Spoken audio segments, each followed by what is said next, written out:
Rean had never been anything special. Average parents, average siblings, average grades. His life moved the way a leaf drifted down a slow river, and he just let the current carry him. If there was anything unique about him, it was how little he cared about anything. Other people had dreams, goals, obsessions. Rean had nothing. No ambition, no burning desire, not even a proper hobby. Because of that, he went through life with a permanently bored expression. He scraped by through school with middle-of-the-road scores, forgetting anything the moment it stopped being useful. He knew he was different, but he never tried to change. Born unimpressive, living unimpressive, destined to die unimpressive. That was how he saw his entire life. He accepted it and never lifted a finger to fight it. At 31, that unimpressive life met a very cliché end. He was crossing the street when he saw a little boy step out onto the road without looking. A truck was barreling toward him. Rean didn't think of himself as a hero. He didn't even particularly want to save the boy. He just thought, in that detached way of his, that pushing the kid out of the way was the right thing to do. So he moved. The boy survived. Rean didn't. The truck hit him full on and sent him flying. He slammed into the ground several meters away, body crushed and broken. The damage was so severe he couldn't even feel pain. As he lay there, staring up at the sky, one last bitter thought slipped through his mind. Even my death is this cliché, something straight out of a cheap movie or web novel. Born unimpressive, lived unimpressive, died unimpressive. I guess it fits someone who never wanted anything. He accepted it almost instantly, or so he thought. Just as his life was slipping away, something deep inside him snapped awake. A feeling surged up from his very soul, raw and unfamiliar. No! The word slipped out before he could stop it. Rean was stunned. Why'd he said that? He had never rejected anything in his life, not really. He just went along with whatever came. But this emotion was too strong, too foreign. For a moment, he couldn't even process it. Unwillingness. For the first time ever, he truly didn't want something. His hands clenched. I don't want to die. And in that refusal, another thought followed. I want to live. But it was already too late. His organs were shutting down. His vision blurred. He could barely hear the guilt-ridden sobs of the boy's mother beside him. None of that mattered. His soul was screaming, I want to live. Then everything went dark. Rean died. Later that day, in the morgue, his mangled body lay on a metal table. The attendant had just finished cleaning him up and filling out the last bits of paperwork. The body would be handed over to Rean's family soon. The man glanced at Rean with a sigh. He'd read the report. Died saving some kid he didn't even know, huh? Life's a real bitch, isn't it, friend? Muttering to himself, he set down his tools and left the room. Silence fell. Only faint noises from other rooms seeped through the walls. Then, without warning, a gate opened beside Rean's corpse. A figure stepped out, tall and thin, draped in a black robe and hood, a scythe in hand. Faint black mist coiled around his body. He glanced at Rean only briefly before scowling and tugging at his robe. Seriously? Why do humans always imagine me like this? A robe and a scythe? Because they think my appearance just changes. I didn't choose this thing. This was death. His appearance shifted depending on the beliefs of the people in the region. Here, this was what everyone expected him to look like, so this was what he got. I miss the old days, he grumbled. Back when no one knew what I looked like. I could show up however I wanted. Now I'm stuck with this edgy cosplay. He sighed again and turned back to Rean. He raised his hand, and black energy flowed out, seeping into the corpse. A moment later, a translucent figure pulled free of the body. Rean's soul. Death gave him a quick once-over. Well then, time to die properly. He set out of habit. Souls weren't supposed to respond. Once the brain stopped, thoughts ended. A soul was just a soul, quiet and passive. At least, that's how it was supposed to work. Don't wanna. Death froze. For a moment, he wondered if he was hallucinating. In all his existence, no soul had ever talked back after being separated from its body. I really must be overworked, he muttered. Did that soul just talk? Well, I'm done today. I'm taking a few hundred years off. Then he noticed Rean's soul glaring directly at him. Did you just say, don't wanna? Rean nodded. I still want to live. Put me back. Death stared at him like he'd just witnessed the most absurd thing in the universe. After a breath, he forced himself to calm down. So what if the soul could talk and think? His job didn't change. What do you mean, don't wanna? Your time's up. Come along. He flicked his wrist. Black energy shot toward Rean, trying to wrap around him. Rean dodged. Like hell, I'm going with you. I haven't lived enough yet. Actually, I haven't lived at all. He tried to dive back into his corpse and passed straight through it, slamming into the floor beneath the table. Death snorted. You're dead. What makes you think you can go back? He lifted his scythe and swung. The weapon wasn't just for show. It reduced souls to pure soul energy, ready to be tossed into the path of reincarnation. A new soul would be formed from that energy later, just like always. But right before the blade hit, Rean's soul rolled aside, dodging by a hair, then kicked Death with everything he had. Death hadn't guarded at all. He wasn't weak, just completely unprepared for the idea of a soul attacking him. He toppled over and hit the floor, staring up at the ceiling in stunned silence. In all the countless years of his existence, Death had never been kicked before. In fact, no one had ever laid a hand on him. The shock lasted only a moment before furious humiliation rushed in. He was Death, created by God to guide souls into reincarnation, a cornerstone of the world's cycle. Even among other celestial beings, his role was vital, and some random human soul had just kicked him. Death got up, ready to teach Rean a lesson. Where is he? Rean was gone. He had already phased through the wall and fled. Rean let out a shaky breath as he drifted through the corridor. So, I really can pass through walls like this. Who in their right mind would stand still and let creepy scythe guy slice them in half? Go to hell. No, wait. If he's Death, he came from hell. Then go to heaven? Whatever. His curses weren't exactly polished, but he didn't have time to refine them. He just had to escape. It didn't matter. A gate opened right in front of him, and Death stepped out. Rean spun around to run the other way, but black energy had already wrapped around his waist, dragging him back. Making me waste time. Death snorted. Normally, I collect a batch of souls and send them to the path of reincarnation together. But since you're so eager, you can go first. Before Rean could argue, another gate opened, much larger than the rest. As soon as it appeared, an overwhelming force pulled at his soul, dragging him toward the swirling void beyond.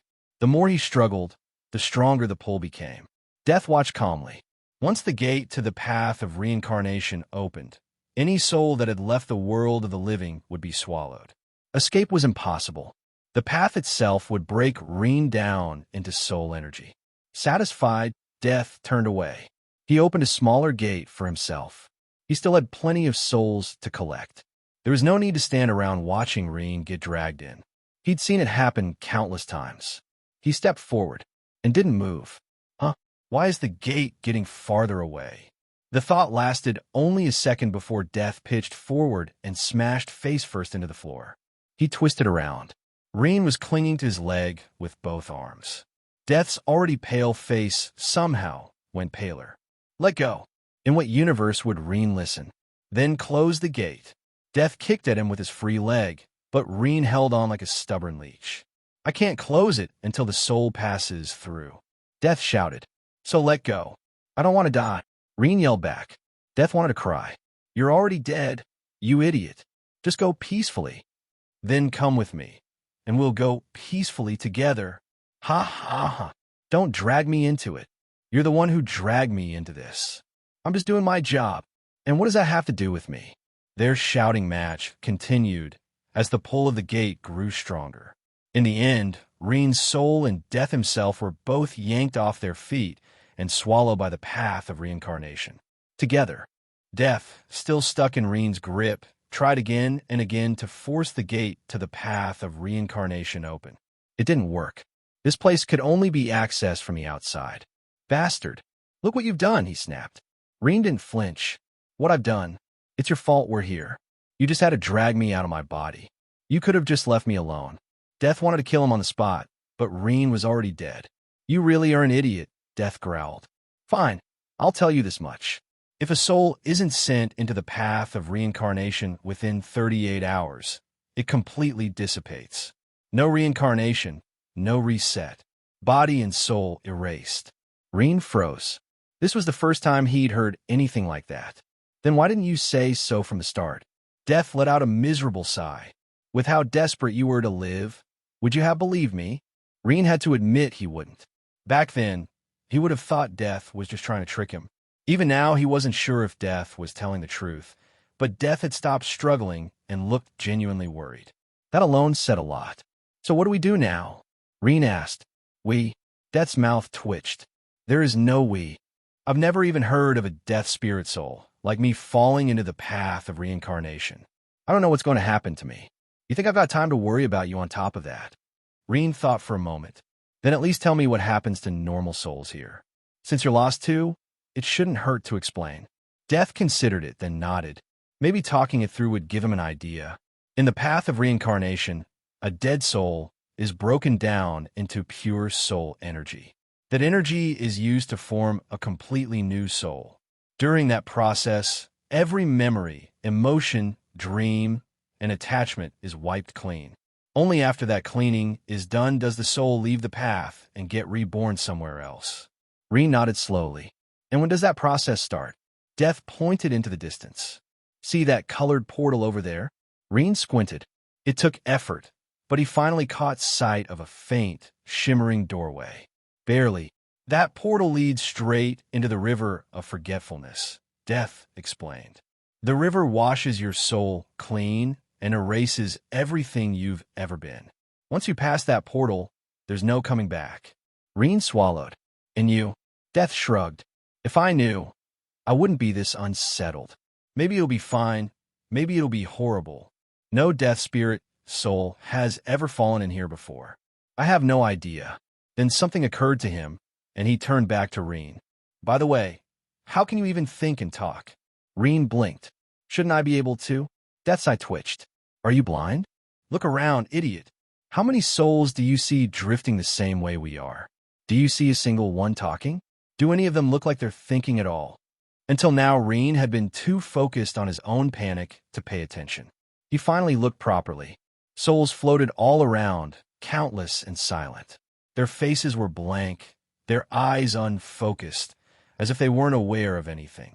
It's like they're all in a trance, Rean murmured. Not totally wrong, but not exactly right either, Death said. Tell me, what part of the body does the thinking? Rean understood immediately. The brain? And our brains are dead. So a normal soul shouldn't be able to think at all. Exactly, Death said. Your body is 100% dead. There's no brain backing you up. So how are you thinking? Rean had no answer. He was just as confused. Do you see anything different inside my soul? Rean asked. I don't know. Maybe some hidden soul treasure or something? Death felt the urge to kick him again. What do you think this is, some kind of webnov? He stopped mid-sentence. At the very center of Rean's soul, he saw it, a faint light. It was so weak that if Rean hadn't brought it up, Death would have missed it entirely. But as someone who'd guided uncountable souls, he knew one thing for sure. That light shouldn't exist.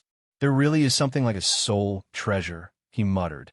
Rean noticed a change in his tone and realized he might have guessed right.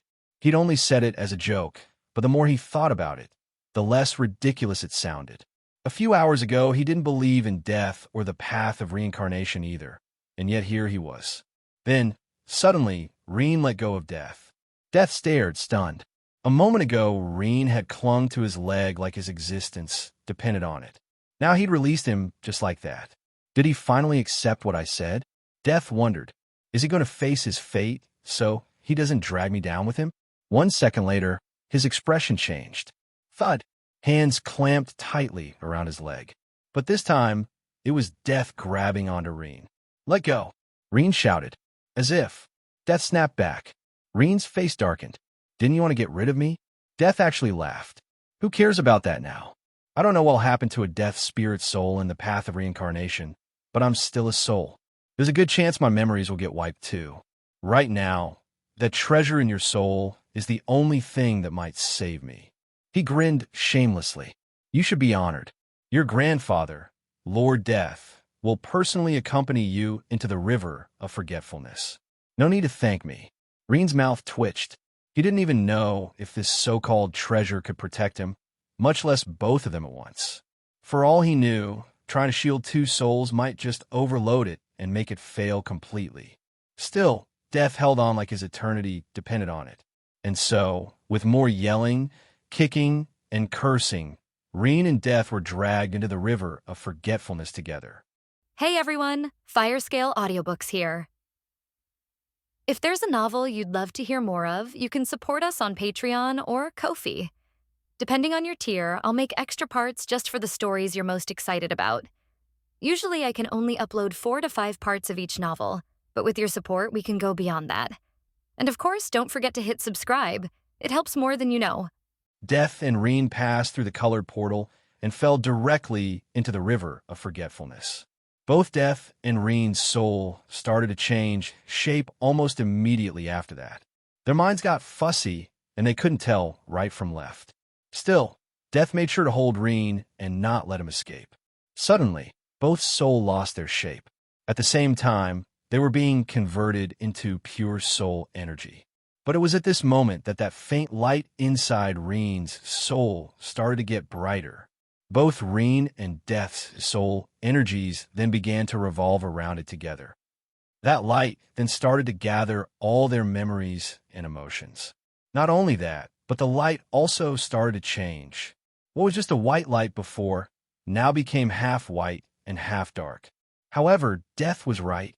That light really had the power to keep both of their memories somehow. Unfortunately, Rean and Death already lost consciousness. Suddenly, Warji, Uniden ed soel emimis, detected. Say artayan impli. Inediing emerjank, anasis. Annalie, CPLE ed. CSNG for alternate, sultan. Alter TI, solution found dash. NTI 10, soel connectin. Soul connection completed. Warning. Unidentified soul is of a different type. Soul gem is not compatible. Initiating analysis. Analysis completed. Soul gem upgrade needed. Initiating soul gem upgrade. Upgrade completed. Restarting memories preservation. Memories saved. Auto reincarnation pilot on. Entering hibernation until enough energy is accumulated. Death and Rean, obviously, didn't hear or see anything. The river of forgetfulness tried to take those memories away, but the light's power was a lot stronger than it. In the end, every single memory, emotion, or anything related to that was sent into that light. With the memories disappearing altogether, the river of forgetfulness felt like its target was gone. The river didn't have a mind. It only did what it was supposed to do. With no more memories to wipe out, it would simply start the next process. Both their soul energies were then released by the light so that the river of forgetfulness could do its job. The cleansing process went for several years, but during all this time, both souls had always stayed close to the light of their memories. Finally, both soul energies finished passing through the river of forgetfulness. From there, they seemed to be dragged by some kind of supernatural power, which tried to send them into another portal. In fact, that power was supposed to get just a single soul each time, but the light acted as a glue that kept Death and Rean's soul energies together. But there was a problem. The moment that Rean and Death's soul energies were about to enter that portal, that light began to get even brighter. The space around it looked like to distort, and the portal where they were supposed to be sent into disappeared. Right after, another portal that wasn't supposed to be there materialized right in front of both souls. That supernatural power from before tried to stop Rean and Death from falling into it. But the light also acted as a barrier that prevented that power from getting close. Rean and Death's soul energies then passed through this new portal, which closed right after they entered. Usually, the portal that disappeared would send Rean and Death to be reformed as new souls. After that, they would enter a new life form that was being created. Like a baby, for example. That would then conclude their reincarnation process. But the portal that the light opened for them led both soul energies outside of the universe. Or to be more precise, It led them to a completely different plane altogether. In this new plane, the laws were completely different. To start, the souls in the reincarnation path are a lot stronger than they are. Death and Rean's soul energies looked as if they could be smashed by any other souls there. That can't be helped. This plane is a place where cultivation reigns supreme. Everyone in this place can cultivate. Even if you don't cultivate at all, just the natural accumulation of spiritual energy will strengthen your soul to an entirely different level. It is completely different from the plane from where Death and Rean came from. Once they arrived, Rean and Death souls were once again sent into another river of forgetfulness. However, Death and Rean had already received the cleansing from the previous river. Because of that, they were not kept there for several years like it was back in the other universe. It only took them around a week to be once more dragged out of the river. Just like before, a portal opened, and they were sent inside. This time, the light did not obstruct this process. From there, Rean and Death's soul energies were sent directly into the end of the path of reincarnation. Of course, this one was completely different from before. Rean and Death didn't know anything about it, though. They were in a state of hibernation at the moment, and the only thing that kept their identities was that light. While passing through that portal, millions of images could be seen moving at breakneck speeds around them. Each one of those images represented a new life being born in this new universe. Humans, beasts, demon plants, sentient objects, spirits. The options were unlimited. Finally, they entered the final stage of reincarnation, and their soul energies were once again reformed into new souls. From that point, the light began to send their memories back into each of their minds. Because they were not inside the river of forgetfulness anymore, nothing tried to stop this process. Finally, Rean and Death's new souls were awakened. Rean looked around and felt lost. The last thing he remembers is the time he and Death fell into the river of forgetfulness. From that point onwards, everything went black. Where is this? Soon, he heard Death's laugh beside him. We left the river of forgetfulness. Ha ha ha ha ha. I still have my memories, great. Death then looked at Rean and snorted. Still, if not for you, I would not have passed through this torment. Rean's mouth twitched. Did you forget who opened that gate in the first place? If you had let me go, nothing like that would have happened. Death, of course, didn't take that low. How many times I have to tell you? If I had left you like that, your soul would dissipate later. Your only choice was to be reincarnated. That's all. Rean decided to ignore that part, though. Whatever. What will happen now? Death then explained. I haven't seen this place before. Still, since we are out of the river of forgetfulness, it means that we entered the last stage of reincarnation. Our souls have already been reconstructed, so all that awaits us now is to be sent into a new life form. Rean was delighted to hear it. Does that mean I will be born again with all my memories? Ha ha, great. Death snorted but didn't deny that. Anyway, this is where we part ways. Soon, our souls are going to be pulled into one of the new life forms, and we're going to reincarnate somewhere in the universe. I hope to never see your face in my life again. Death wasn't afraid of being reborn. With his understanding of his home universe, he could use his connection with the underworld and return there. After that, he can simply reconstruct his own soul as a death spirit once more. As for Rean, fuck that guy. Rean, of course, couldn't be happier to be separated from this troublesome thing as well. Death and Rean then moved away from each other, or so they tried. As soon as the distance between themselves reached 100 or so meters, some kind of power pulled them back. Their soul slammed against each other, which made both parties feel quite dizzy for a few moments.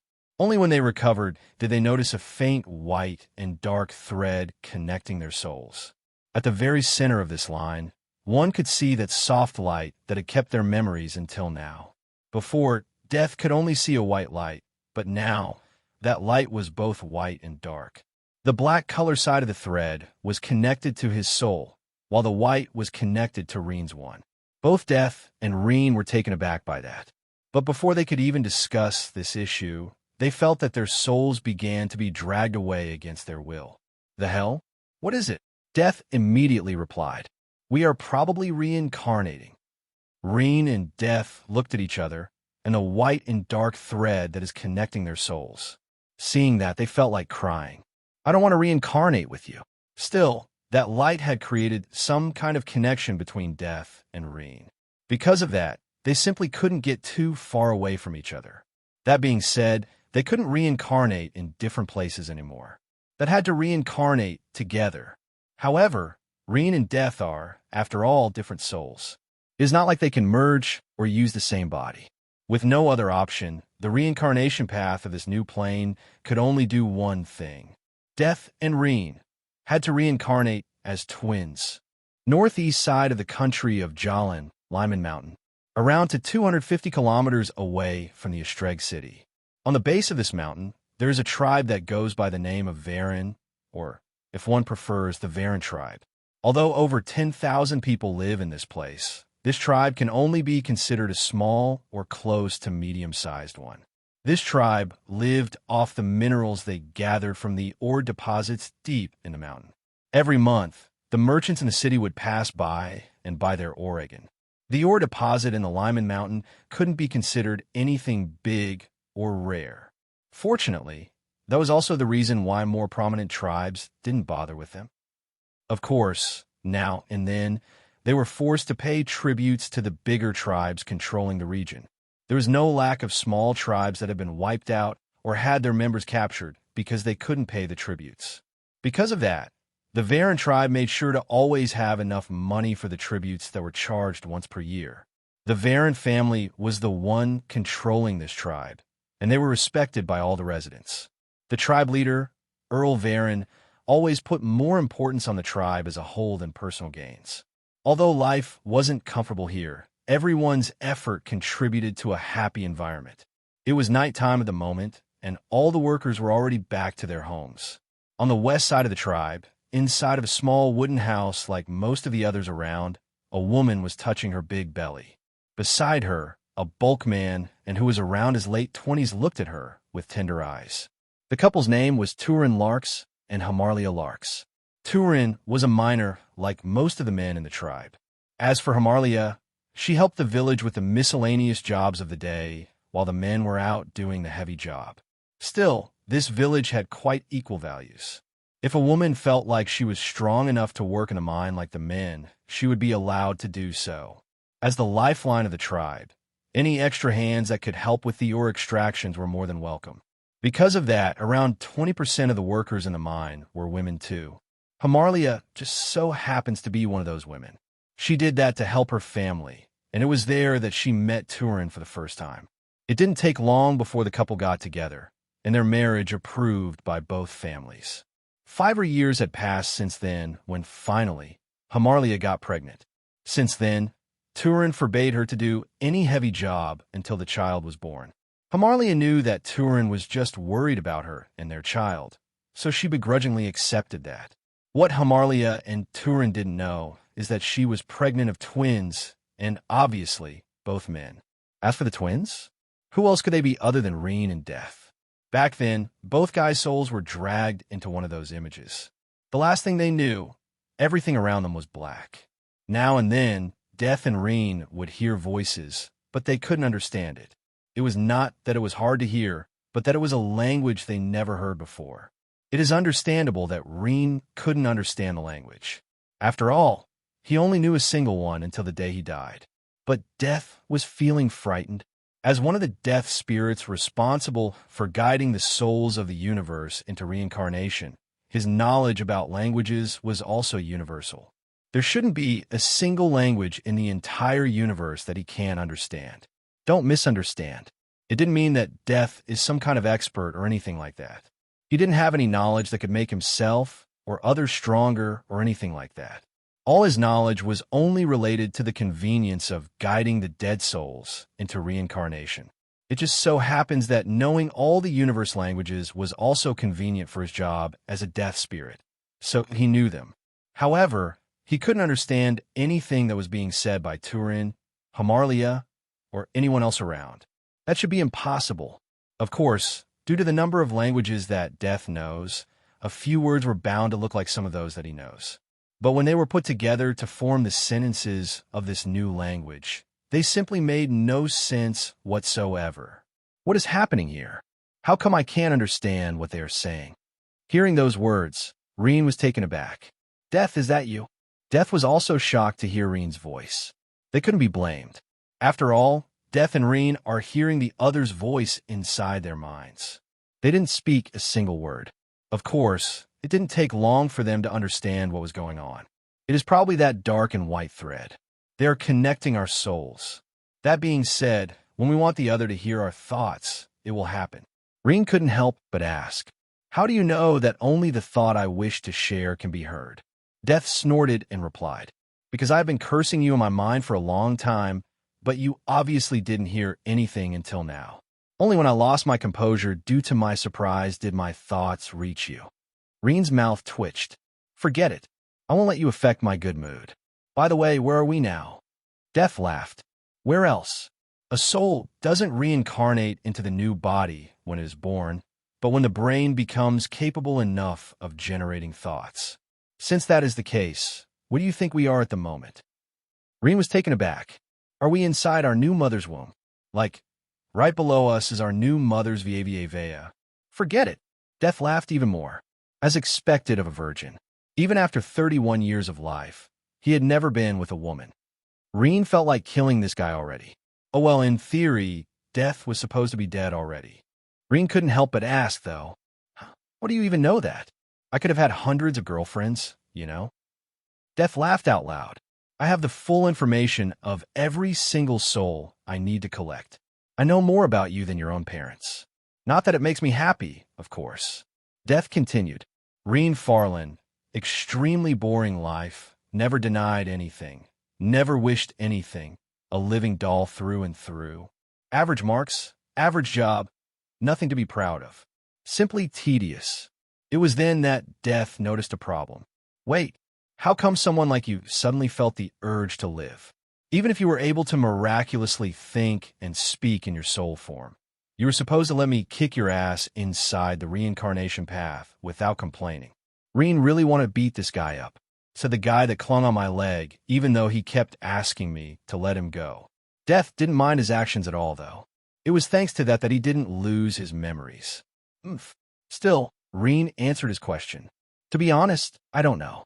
You were right about that point. I never wished anything, nor did I ever refuse anything. I simply never cared anything at all. No doubt, a living doll was indeed the perfect way to describe the old me. But just a few moments before dying, I felt like my soul awakened. Out of nowhere, I simply didn't want to die anymore. I felt like until that point, I had never really lived before. How can I say it? It will look weird, but I don't think it was because I was dying.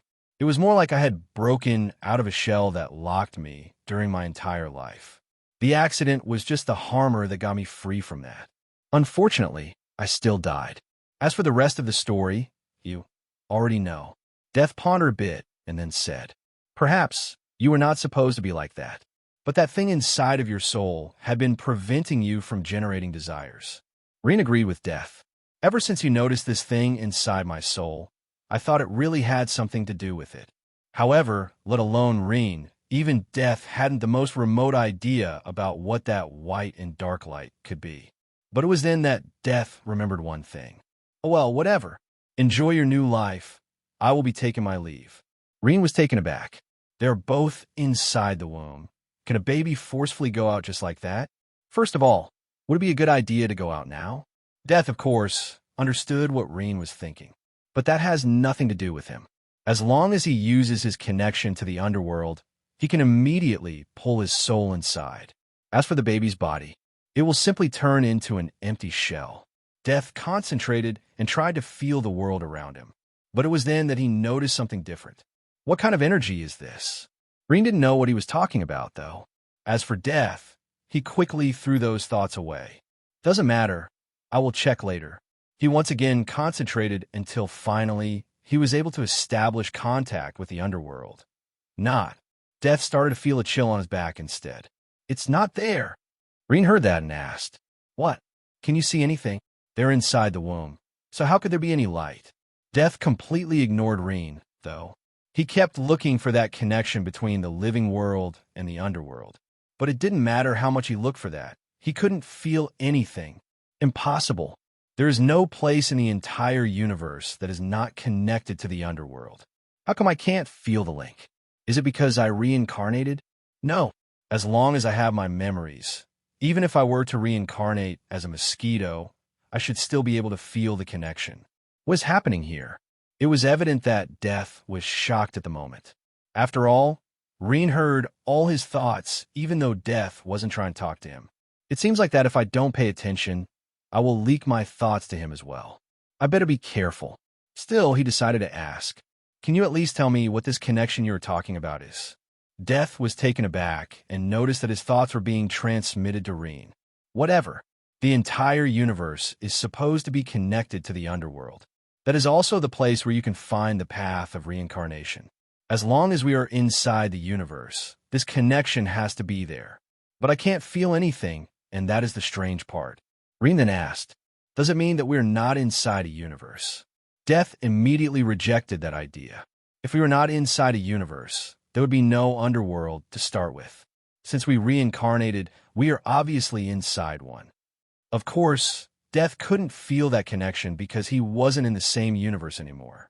The main reason he could even feel that connection is because his own existence was connected to the previous universe underworld. But in this universe, he has absolutely nothing to do with it. Obviously, he can't feel anything. As expected, be it Death or Rean, neither of them took long to reach this conclusion. Also, there's a reason why they knew that this isn't the same universe anymore. That is because Death can feel the presence of spiritual energy. Of course, Death doesn't know how this energy is called to start with, but he is absolutely sure that it doesn't exist in the previous universe. Since that is that case, they can't possibly be in the same place anymore. Is there anything special about this energy? Death could only reply, "I don't know. At least, it doesn't seem harmful." Rean pondered a bit and then said, "It seems like we don't have another choice. We will need to wait to be born before we can investigate any further. But just how old are our bodies? No. First of all, are we even humans? If yes, do the humans in this place gestate for only 9 months to start with?" Death didn't know it either. What's the point to think about that? It is not like we can count time anyway. I will sleep. Wake me up when the labor time starts. Rean was taken aback. Can you sleep this long? Unfortunately, there was no answer. Death was sleeping already. Strangely enough, Rean knew that Death wasn't pretending. For some reason, the connection between their souls told him that Death was sleeping for real. How could he leave me behind? Poor Rean doesn't have Death's experience, so he couldn't simply sleep any time he wanted. Because of that, he passed his next months as bored as a bored person could be. It didn't matter how many times he called Death, the other side simply didn't wake up at all, which made him even madder. After all, if he could at least talk to someone, that would help a lot. Who will wake you up? Since you left me here, I hope you will sleep for all eternity. From the moment that their souls arrived, for months went by. Rean would also sleep as much as possible. During the time he was awake, he would try to understand the words around. After all, this is a completely new world with a different language. Still, because he can't relate the words to the environment, it is too hard to learn it. Finally, the day for Rean and Death to be born arrived.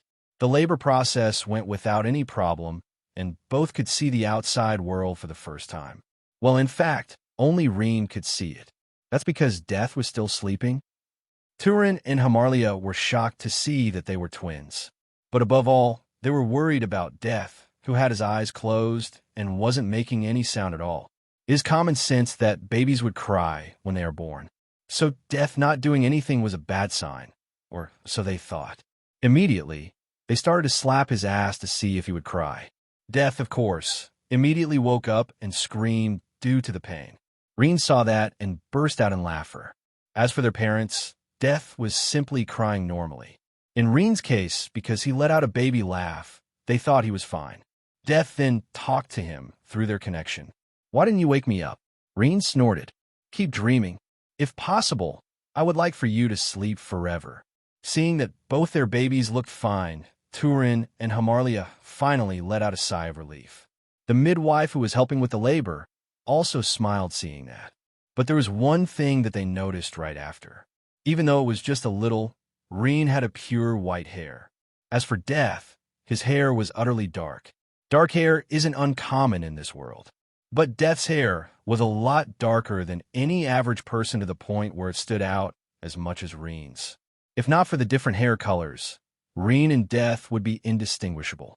Turin then looked at the two and smiled. The white-haired one shall be called Rean. Rean didn't understand most of the words, but it was really easy to recognize his own name being spoken. He looked at Death and asked, "Did he just select the same name as my previous life?" Death confirmed. Reincarnation has a lot to do with fate. It is common for those who are reincarnated in the same race as their previous life to carry their old names. Of course, it is not always like that, but the chances were very high. Also, if you had reincarnated into another race, then the chances were that your parents would select a different name. Rean pondered a bit and started to get curious. "I wonder just what name you will be called." Death was taken aback, but then ignored this issue. He isn't planning to stay here for long to start with, so whatever name he gets is not of his concern. Because Rean and Death communicated through their minds, their words were exchanged almost instantly. Although it seemed like they used more time, this conversation only took a second or so to be over. Hamarlia looked affectionately at Death and then suggested, "This little one shall be called Roan then." Rean was able to understand Death's new name as well.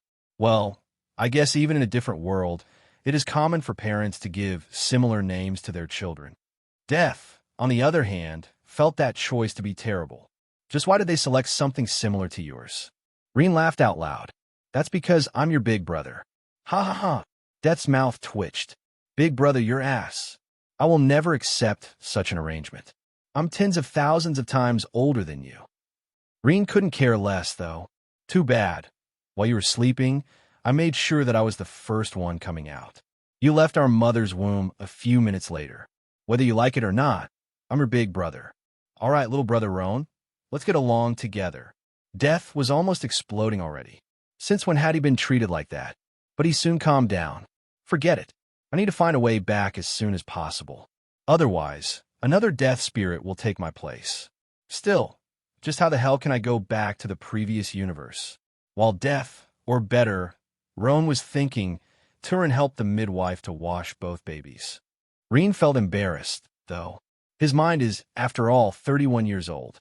Having someone cleaning his private parts isn't exactly that good of an experience. As for Roan, he just let them do as they wished. With his real mind age, such things couldn't bother him less. "Hey, Roan, how should we act for the moment? We can't simply start talking after just being born, right?" Death felt like crying after being addressed like that. Still, he knew that it would only be worse if he complained. Rean would definitely use it to annoy him even more in the future if he did so. Besides, since he doesn't know how to go back at the moment, Rean wouldn't be the only one calling him like that during the time he is here. "We better pretend that we're normal babies. Have you noticed it? There is no such thing as technology here. That being said, this might be some kind of medieval world where gods are worshipped and things like that. Our parents might think that we are possessed for some kind of demon and end killing us." Rean felt a chill on his back. He had just been reborn, and his emotions were finally back to normal. The last thing he wants is to die right after he got a second chance. "All right, your big brother shall follow your idea." During the next few days, Roan and Rean acted like normal babies. At the same time, they finally had the opportunity to match words with the environment, which helped them comprehend the language a lot faster. Still, Rean felt quite awkward every single day. After all, his food was nothing more than the milk in his new mother's breast. Roan, on the other hand, couldn't care less about such things. Besides, now that he had a real living body, he couldn't help but feel like the milk was quite tasty. He had never had the need to ingest anything before, after all, but they soon noticed something impressive. Whatever Roan learned, Rean learned as well, and vice versa. It is definitely that white and dark thread connecting our souls. Rean agreed with Roan. But there's one thing that I'm curious about. When we try to get away from each other, we were pulled back together. Does that mean that now that we are born, we can't go far away as well? Roan didn't know the answer to that question. I don't think we would be pulled together as it happened in the path of reincarnation. However, there would at least be a side effect. Maybe our ability to learn things together would be cut, or something like that. They would need to test it later when there is a chance. 2 weeks after Rean and Roan were born, Turin and Hamarlia decided to bring them over to the tribe elders. It was tradition to have the elders blessing the new babies. Also, they would be tested for their aptitudes. This is, after all, a cultivation world. Even though the majority would end working on the mines or doing the chores around, the tribe also needed cultivators who could defend their homes. Everyone can cultivate, this is common sense. But there are several differences in aptitude. The talent of each newborn determines if they will be allocated resources for cultivation or if they will need to fend off for themselves. When they arrived at the elders' building, they could see that there were a lot more parents with babies around. It turned out that the aptitude check only happened once a month, so all the newborns would be brought at the same time. The reason to have the aptitude tested at such a young age is that is when the babies' bodies would be in their purest form, not affected by the impurities of the world. It would make the test a lot more precise, preventing mistakes like overlooking a talent or promoting a baby without it. Turin and Hamarlia talked happily with the other parents while holding their babies. Around an hour later, the doors of the building opened, and the guards inside invited everyone in. In total, there were 27 newborns in the last month, which is quite an average number. All the parents moved to the hall, where 3 elders were waiting. One of them also happened to be from the family who leads the tribe, the Rean family. Seeing that elder, everyone showed even more respect. The actual peaceful situation of their tribe could be said to have a lot to do with the Rean family. By treating everyone in the tribe equally, all the tribe members did their best for the tribe's future. One must understand that most tribes controlling families would extort their tribe members as much as possible. They governed their tribes based on fear and held the strongest warriors on their side, preventing others from rebelling. Everyone in the Rean tribe knew very well about this, so they understood that they were fortunate to be born here. Of course, it hasn't always been like that. In the past, Rean tribe also used the same oppressing system. In fact, it wasn't called Rean tribe but Iric instead. But their residents were successful in their rebellion during a bloody fight. Although the Iric family held the strongest warriors, they miscalculated and kept the power centralized in their family only. Because of that, even though they had the strongest warriors, their number was simply too small to stop the rest of the tribe. That day, the entire Iric family was killed, and their loyal warriors exiled or killed as well. The leader of the rebellion, Rean, was then appointed as the new tribe leader. Of course, not everything was flowers. After the rebellion, the tribe's overall strength had plummeted more than 50%, and some smaller tribes in the surroundings started to covet their land. Fortunately, Rean was a smart guy. Because the rebellion had just finished, it would take some time before other tribes tried something. So he left the tribe on the very next day and visited a faraway tribe called Allert tribe. That tribe was also a tiny one, not to mention that they lived in a quite bad place. However, Rean had been in contact with this tribe for 5 years now. He knew that their way of treating their people was the same one he intended for his tribe. So he had made an agreement with this tribe. If they were successful in overthrowing the Iric family's power, the Allert tribe would move all their members to Yuri's tribe. The Allert tribe was more than happy to accept such a deal. The terrain they have been living so far is terrible for growing crops and other things. Although Iric tribe's territory isn't that much better, they at least had an mine. This is especially so since Rean planned to have everyone treated the same way as the Allert tribe did with its members. The old Allert tribe leader even offered Yuri a helping hand. He wanted to send a few of their tribe's best warriors to help with the rebellion, but Yuri rejected it. As bad as the Allert tribe might look, they at least had a not-too-bad life. If they failed in their rebellion, the Allert tribe families would pay the price, just like the families in the old Iric tribe. The Iric tribe's problem should be resolved by the Iric tribe's families. That's what he said. The leader of the Allert tribe grew fond of Yuri and didn't force the issue. Today, they had finally succeeded, so the Allert tribe immediately packed everything and moved out. When the tribes closer to the new Rean tribe finally rallied up to start an attack, they were forced to stop on their tracks. By putting together both the survived warriors of the old Iric tribe and the new ones from the Aller tribe, the Rean tribe immediately reached a power big enough to defend themselves. The other tribes united could still force their way and take the Rean tribe over, but the price for that would be way too high. Besides, it is not like those tribes were real allies. They all follow the fear system, so they didn't trust the others to start with. Chances were that some of them would just pretend to help but wait for the others to expend their strength and get rid of the rest, taking all the benefits for themselves.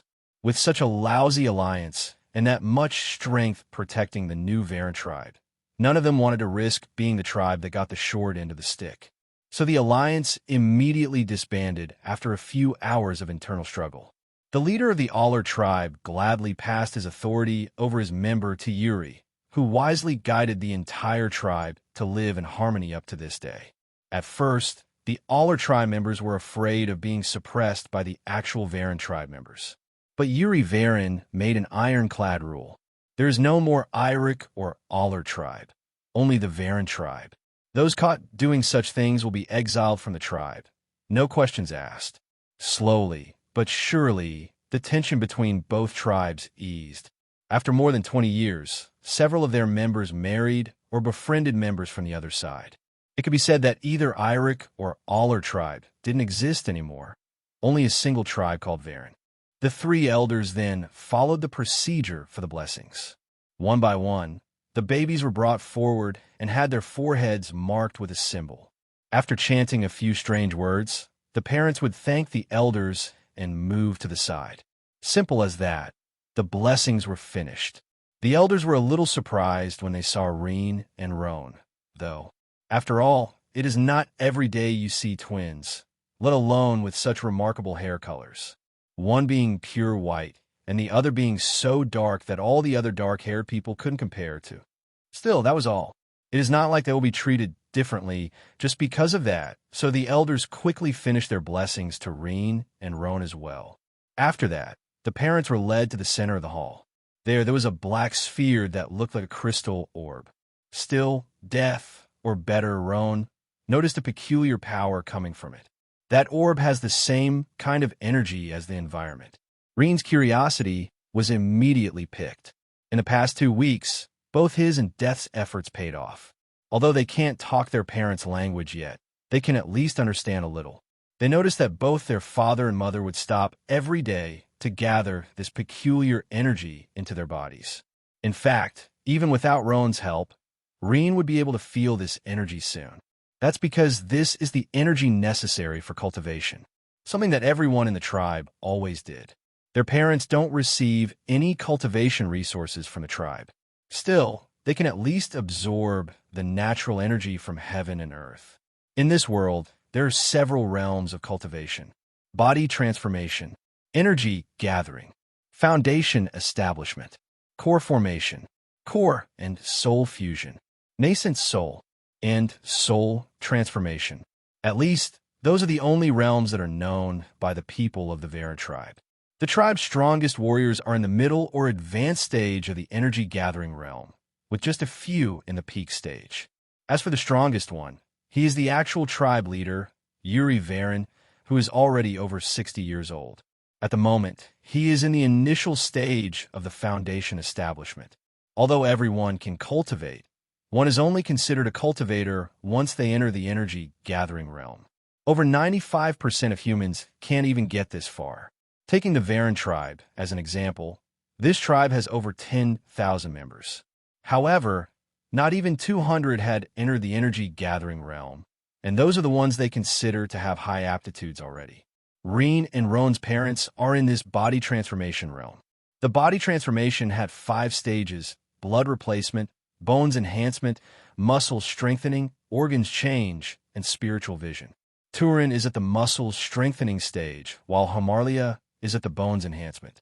Neither of them has much of a chance of entering the energy gathering realm during their lives. Still, the more they cultivate, the easier will their job in the mind be.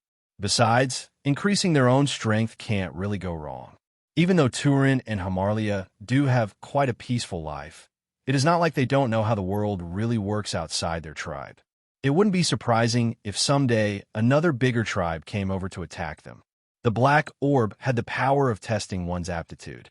In total, it was capable of showing 7 different colors: gray, brown, yellow, green, blue, red, and purple. Gray is considered the worst one, while purple is the highest. The parents looked at the orb with expectation in their eyes. To be a warrior is the highest honor in their tribe. Every parent wished that their children had enough aptitude to be accepted as a warrior apprentice. He would then be allocated a few cultivation resources and receive the teaching of the elders. The families formed a line, and they came forward one by one. Rean and Rean would be the 11th and 12th ones to be tested. To become a warrior apprentice, one had to at least have a brown aptitude. From the 200 and something warriors of their tribe, the biggest majority was in this brown level. Only 5% of them had a yellow aptitude. As for green, so far, the tribe only gave birth to 3 of them. One just so happens to be the tribe leader, Rean. Another one was an elder who acted as the tribe leader during the times the real leader was out on business, Audiobook. He too was quite old already, being 52 this year. However, he was at the peak of the energy-gathering realm, and everyone trusted that he would enter the Foundation establishment soon. The last one was a young girl who was only 7 this year, called Rean. Considering that the tribe hadn't seen a Gree-level aptitude appearing for over 40 years, the news about the girl having a green talent immediately attracted the attention of all tribes in the surroundings. There were even several marriage proposals coming from tribes of the same size, or even bigger. Still, Rean simply said, "She will marry the one she loves, that's all. If you want to become in-laws with her Rean family, then your boys will have to conquer her heart first." At first, the other tribes thought that Rean was joking. But after investigation, they found out that their tribe doesn't use an oppression and fear system as most of them do. Not only that, but this tribe also treated the women quite highly. Such a system is unimaginable for them. Still, those tribes didn't try to find problems with the Rean tribe. As rare as a green aptitude might be, it is, after all, just a single warrior. It is not worth starting a war because of such an issue. To make sure that other tribes wouldn't try to kidnap Rean, she and her family were moved to the center of the tribe. She now lived close to the elders and leader residences.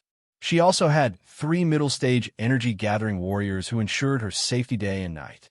A tribe has to know how to protect its talents, so such an arrangement wasn't surprising for anyone. Any other tribe would definitely have done the same thing. One by one, the parents brought their babies forward to be tested. The elder would then take a needle and collect a drop of the baby's blood.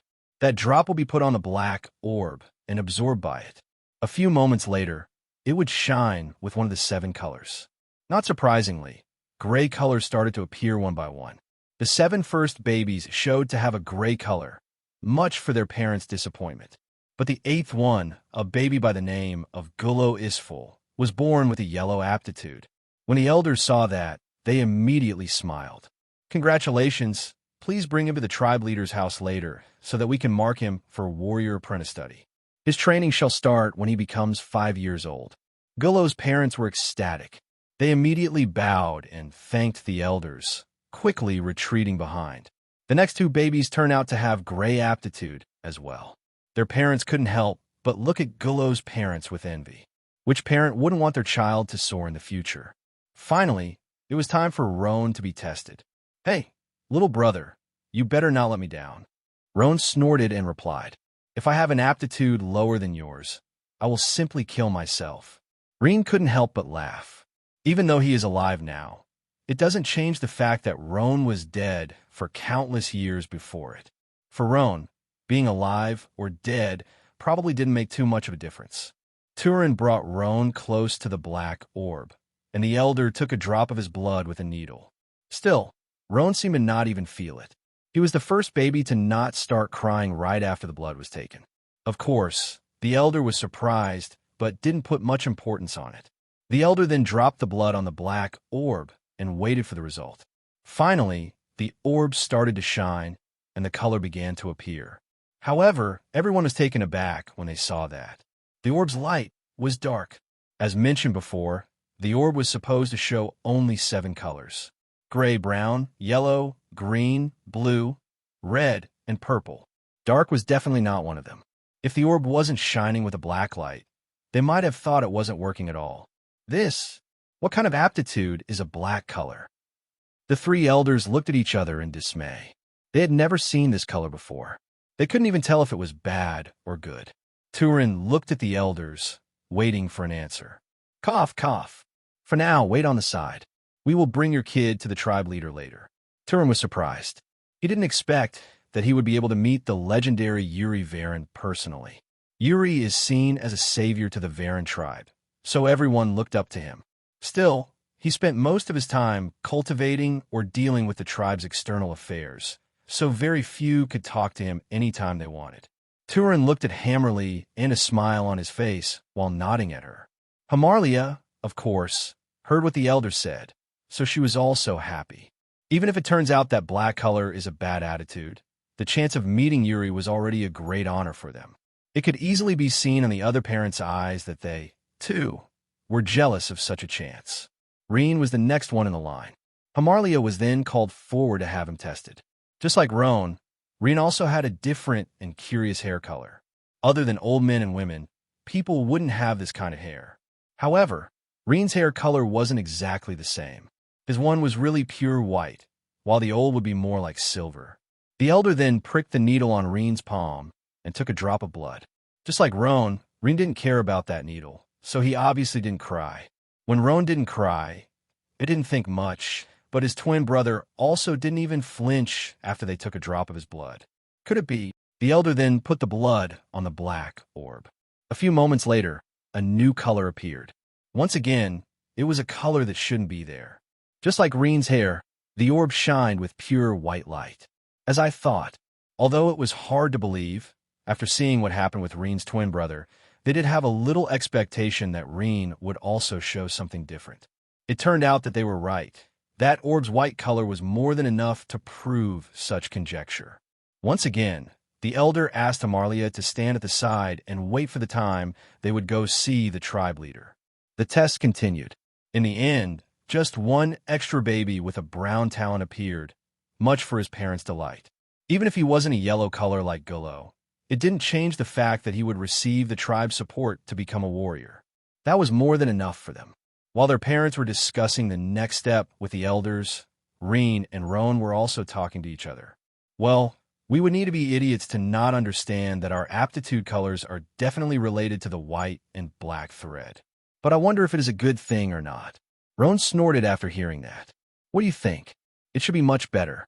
After all, gray is supposed to be the lowest aptitude. Even though we didn't get any of the next 6 colors, I find it hard to believe that we would be beneath the gray. Of course, I can't guarantee it. This is just my conjecture based on chances. Rean agreed with him. Anyway, I would like to try this cultivation thing. Do you have any idea how to do that? You said that you were responsible for collecting souls in our entire universe back then. No doubt you had bumped into something like this before, right? Roan immediately shook his head. Our universe doesn't have this spiritual energy thing. That much I can guarantee you. So no race that I know had ever done something like cultivation before. All their evolution, humans included, happened through tens of thousands of generations in an absurd amount of time. The way that they can change their body structure with this body transformation realm is simply inconceivable back there. Rean was surprised to know that. Even though such a thing didn't exist on Earth, sure, the chances of existing somewhere else were high, right? After all, they were talking about an entire universe back there. So the fact that it didn't exist anywhere really left Rean shocked. It seems like we really came to another universe. Roan confirmed. I told you before, this could only be another universe. There's no way I couldn't feel the link of my soul with the underworld if that was not the case. Those words reminded Rean of something else. Oh, right.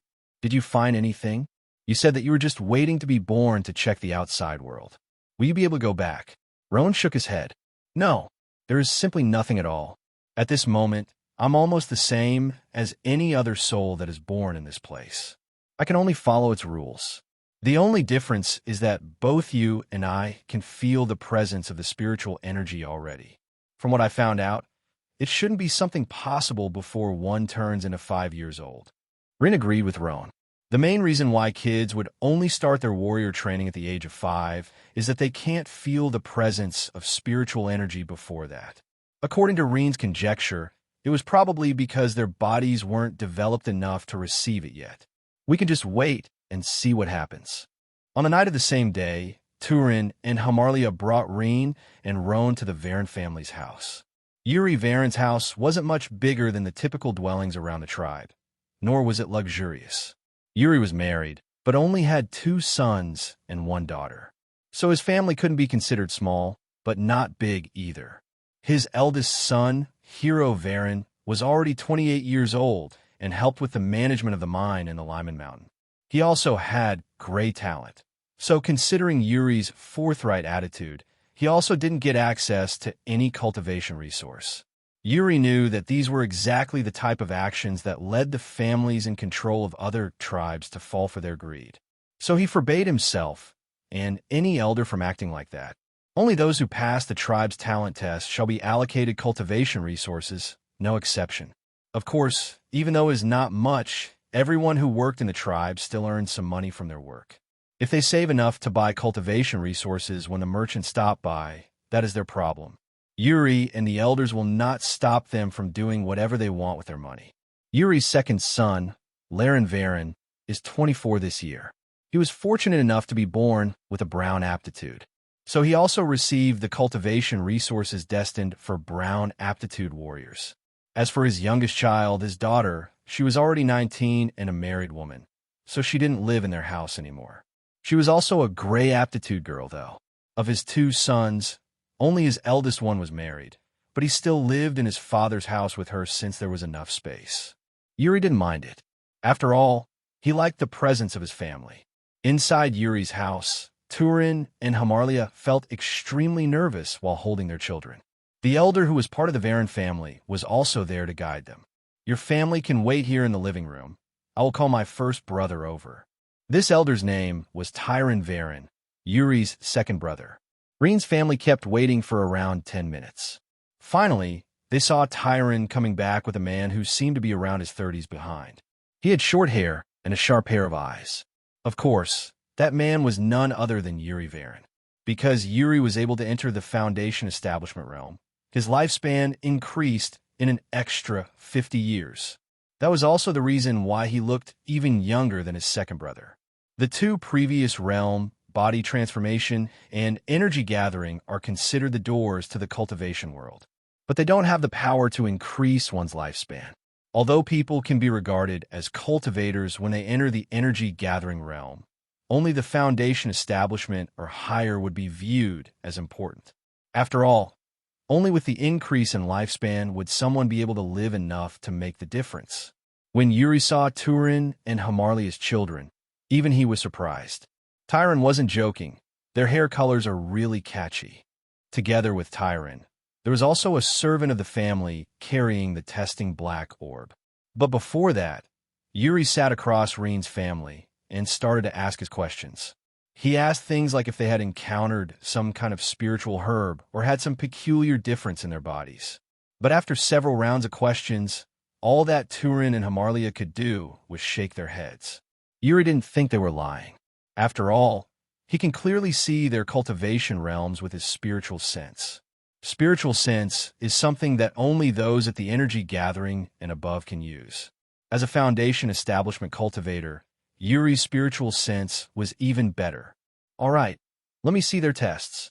Tyra nodded and once again collected the twins' blood. Just like before, Roan's light shined with pure dark while Reen shined as white as snow. Yuri had to admit that he had never seen or even heard about something like that before. With a Foundation establishment level, and with green talent on top of that, he had a few connections with the Estreg City cultivators. So he decided to inquire about it next time he went to the city. At this moment, I can't tell you whether this is a good thing or not, so I will do my research first. For now, try to not catch too much attention and keep quiet about their aptitudes. If it is confirmed that this is a good thing, I will give them my seal. If it is not, then they can still be members of the tribe like everyone else. Return to your home. I will contact you back later." Turin and Hamarlia bowed and thanked Yuri. After that, they immediately returned to their house. Back inside Yuri's house, he had a pensive expression. Tyron noticed that and couldn't help but ask, "Big brother, is something wrong?" Yuri looked at him and then shook his head. "It's nothing. I will be leaving tomorrow morning for the city, so tell Alanda to take care of the things while I'm out. If everything goes well, I should be back in at most 3 days." Tyron felt that something wasn't right, but didn't inquire further. His big brother always put the safety of the tribe above all. If he wasn't willing to talk, then he must have a reason for that. Tyron bid his farewell and left soon after. In his cultivation room, Yuri pondered about Rean and Roan's aptitude colors. "I told everyone that the colors represent their aptitudes, and that is not wrong. But I've never told them about the intensity of the colors. Their colors were definitely a lot brighter than normal babies. That said, such a thing should only be possible if they were able to perceive spiritual energy. However, they were born just 2 weeks ago, so how is that possible? Only those at the age of 5 more or less should have a body developed enough to perceive it." Yuri continued to think about this problem until he finally sighed. "Either way, I need to go to the city to make some inquiries. Before that, I should not hold any expectations." Yuri was already gone when the sun raised in the next morning. Even though Roan and Rean's minds were a lot older than their bodies, it doesn't change the fact that they are babies at the moment, so they had to sleep a lot more than adults. It was a biological need due to the spurt of growth that babies go through during the first 12 months of life. Roan and Rean felt really helpless with the constant snooze feeling of this phase. However, today, after they came back from Yuri Varen's house, they made their best to stay awake. That's because they finally decided that they should take a look at the manual that their parents always use while cultivating. They seemed to keep it well guarded every time they finished their practice, so the 2 old young guys wanted to use the time they were sleeping to take it. They are far from being used to their new bodies. It took them quite a few stumbles before they reached the place where their parents kept the manual for body transformation. However, it turned out to be more difficult than expected. That's because they're just too small to reach it. Even after moving a chair over, it was still not enough to take the manual. Rean looked at Roan and then said, "All right, you lift me up, and I will grab the book." Roan snorted. "Why should I lift you?" Rean was speechless. For a guy who lived for countless years, as he said, he is being quite childish. For the sake of not losing more time, he decided to simply play along, though. "Whatever, I will lift you then." Roan seemed to be a lot more satisfied, and they immediately put their plan in action. Well, if someone arrived at this moment, they would find their plan to be quite comic. Rean lifted Roan as well as he could with the control over his body. Roan was also wobbling left and right, trying to keep equilibrium. Finally, Rean used the side of the wall to keep his balance, and Roan grabbed the manual. After coming down, they started to take a look. It turned out that they were right. There were no words written on it. I have never seen my parents reading anything. Sure enough, they probably don't know how to. Everything inside was some sets of images describing some exercises they should follow. It seemed that the manual had 5 different levels. Rean and Roan didn't have to be geniuses to understand that each level represented a stage of the body transformation realm. So those are the 5 stages of the first realm. Roan, what do you think? Roan looked at them and pondered a bit. It looks quite similar to the breathing techniques that the humans in your world used. Rean was taken aback. "You mean like those Chinese and Japanese people?" Roan snorted. "You have watched way too much TV. They do indeed have breathing techniques, but they are far from being the only ones. Breathing techniques were used for a lot more things than you think. Meditation, healthy, running, sleep, even during a mother's labor. There are way too many uses for those methods." Rean felt a little embarrassed. He never cared about anything, so he could only remember those things that passed on the TV. He didn't even want to see them. It was just that since he was eating in the living room, he heard it while his family watched the documentary. It was all a mere coincidence. Cough, cough. Anyway, go ahead. Roan laughed a little and continued. Simply put, many of those breathing techniques are similar to a few of your planet's ones. That's all. Of course, since our home universe doesn't have spiritual energy, they did not get the advantages of this thing. Also, these breathing techniques are accompanied by a specific set of exercises each. Rean nodded while listening. In the end, Rean and Roan spent some time making sure to remember every single step of the first two stages, blood replacement and bones enhancement. After that, they simply left the manual on the table and returned to their bed. At most, their new parents will think that they forgot it there during the last day. In fact, Rean and Roan didn't have much choice, let alone the difficulty of putting the manual back. They were feeling so snoozed that they might fall asleep on the ground any second now. 3 days went in a flash. During this period, every time their mother wasn't looking, they would practice the breathing technique together with a specific set of exercises over the bed. Of course, they constantly bickered at each other as well. You were doing it wrong. Why did you inhale air just now? It was obviously the time to stop breathing for a second. Wrong your ass. Did you even read the same manual as me? Of course you did. After all, whatever I learn, you learn too. So, where did this bullshit come from? Are you idiot? Are we even existences from this world to start with? Do you really think that those exercises are the best way? We have to change it according to our own necessities. Then why did you complain when I moved the position of my feet during the exercise time? I felt that way was much better to bring the change to the marrows. All right, I haven't tried that one, but I'm almost certain it was wrong too. So, your changes are right, and mine not? Go to hell. No, wait. You came from there to start with.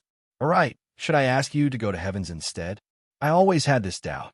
There is no such thing as hell and heaven to start with, idiot. Only the underworld, but it is far from the description of hell from your country back then. TCH, you're no fun.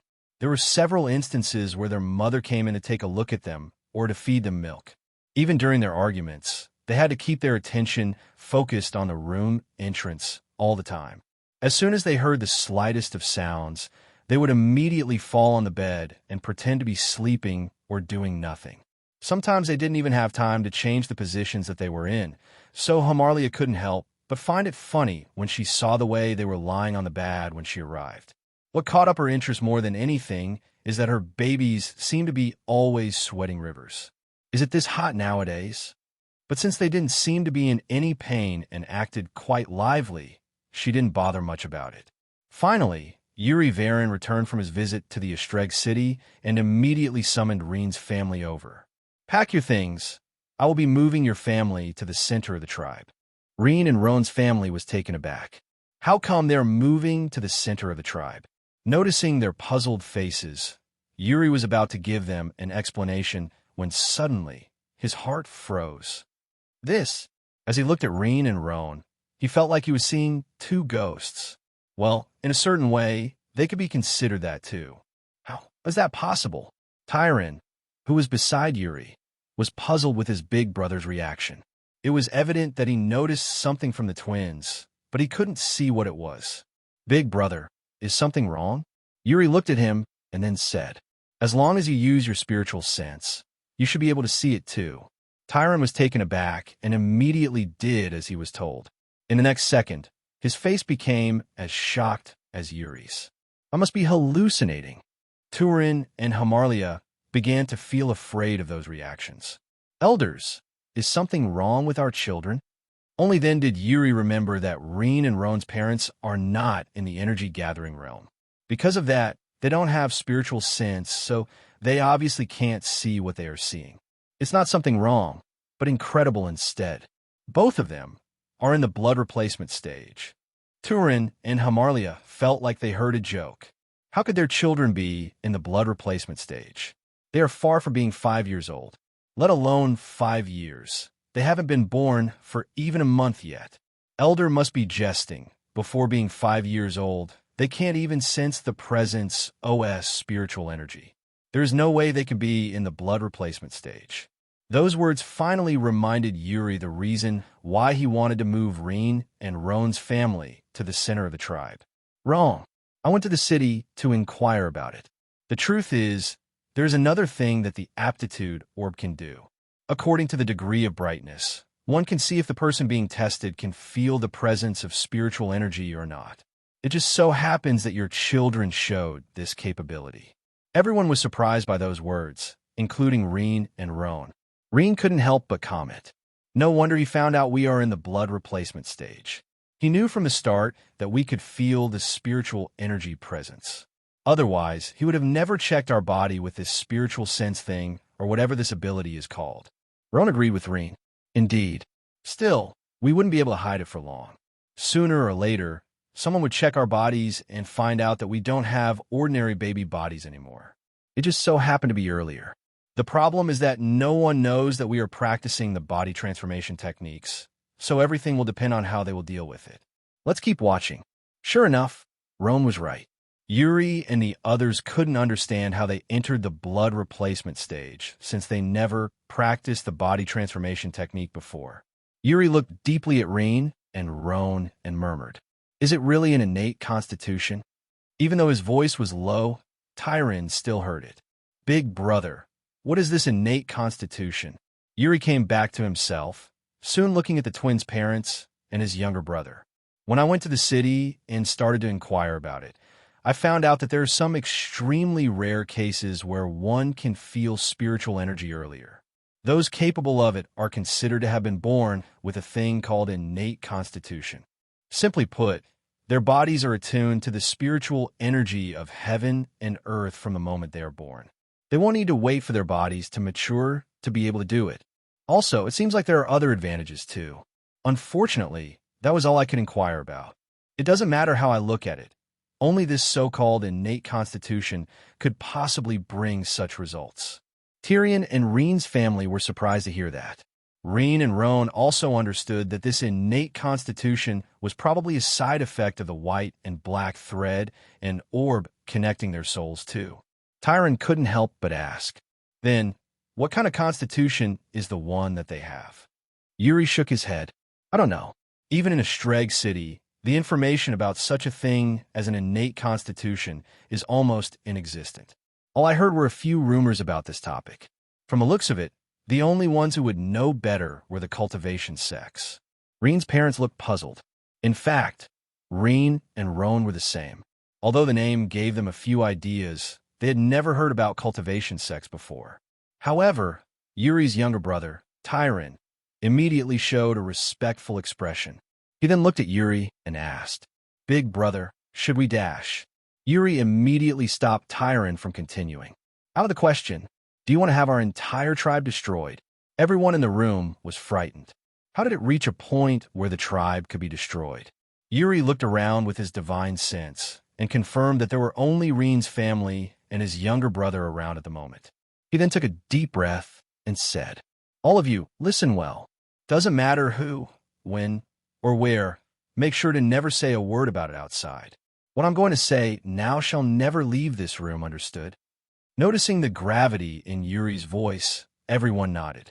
Yuri then started to explain, "Rean and Roan are too young, so they don't have any memories or attachment to anyone yet. Even if something happens to our entire tribe, they would not know about that due to their ages. If the information that 2 babies with innate constitutions appeared in our tribe, a calamity is all that awaits us. From what I understood, such talents are highly coveted by all sections. Considering that Rean and Roan are still too young, those sects would definitely wipe out the entire tribe to make sure that their past is completely erased. Once they grow up, they will not remember who are their parents, family, tribe members, or whatever. They will be utterly loyal to the sects, and that is what they wish." Yuri looked at Tyron and continued, "I know what you thought a moment ago. You wanted to deliver the kids to one of the Cultivation sects so that our tribe would be rewarded, but that would just have everyone killed instead." Tyron's body started to sweat like rivers. "Sorry, big brother. I didn't think things through." Yuri nodded and didn't mind. He then looked at Rean and Roan before looking at their parents right after.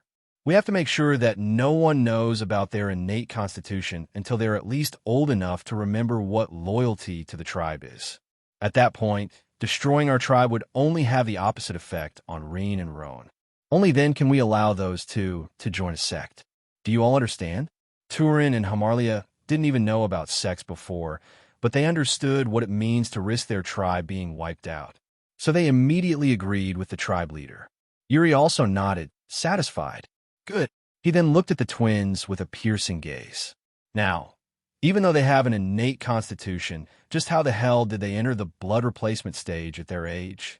Rean and Roan's hearts skipped a bit after seeing the tribe leader's eyes. This guy is too sharp. Yuri kept at looking at Rean and Roan, which gave them quite some pressure. But suddenly, wah, as shameless as possible, both brothers started to cry out loud. Obviously, Yuri's gaze wasn't enough to make two grown-ups to cry, but the spiritual pressure that they were feeling forced their hands. Yuri was taken aback and immediately stepped back. He even felt a little sorry for the babies and their parents. Just what the hell am I thinking? They're just babies, you old fool. He had purposely released two of his spiritual pressure on the babies, expecting to see something different. However, he completely forgot that babies would only be frightened by such a thing. Cough, cough. Sorry, I was just tinting their resistance to spiritual energy, that's all. Turin and Hamarlia didn't doubt him. Everyone knows Yuri's forthright personality, so they wouldn't think otherwise. Anyway, I already prepared a new house for you two in the tribe center. Turin can still go to work every day, as usual. As for Hamarlia, as the mother, she will have to take care of the babies. Still, I will have two experts who are worth my trust to keep a look at the babies from now on. Turin and Hamarlia were surprised. They would have two warriors of the tribe taking care of their family. Nothing could make them happier. Tyron then decided to change the topic. All right, big brother, did you find anything about their aptitude colors? Is it also because of the same reason? Yuri pondered a bit before saying, I can't say. After all, there's just not enough information. However, when I try to look for information about different aptitude colors, it seemed like no one had ever heard about it. That means that the different colors are probably not related to their innate constitutions. Tyron and Rean's parents looked puzzled at Yuri. How does he know that it is not related? Yuri knew what they were thinking and explained. Can't you see it? Even though it was just a little, there was still some information about different constitutions. Some also commented about those constitutions having a blue color aptitude at the very least. Of course, those were just rumors as well. However, there was absolutely nothing about different constitutions having unheard aptitude colors. So I can at least guess that the chances of a different aptitude color appearing because of a different constitution isn't that big. That being said, no one knows what dark and white aptitudes mean. Yuri continued.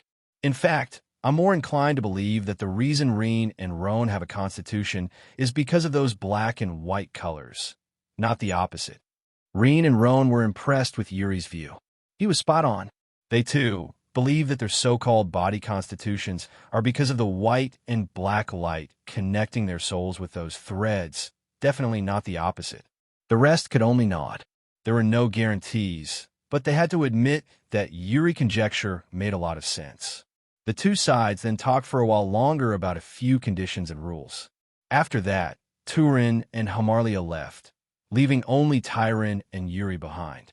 Big brother, why did you use your spiritual pressure on them? Yuri's face got a little red after hearing that. It's nothing, I was just testing something. Tyron was still somewhat curious, but decided to leave that be.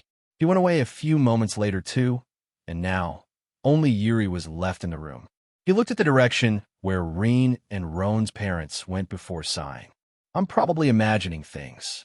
However, even if I'm not, I hope that at least they will not become a threat to the tribe later.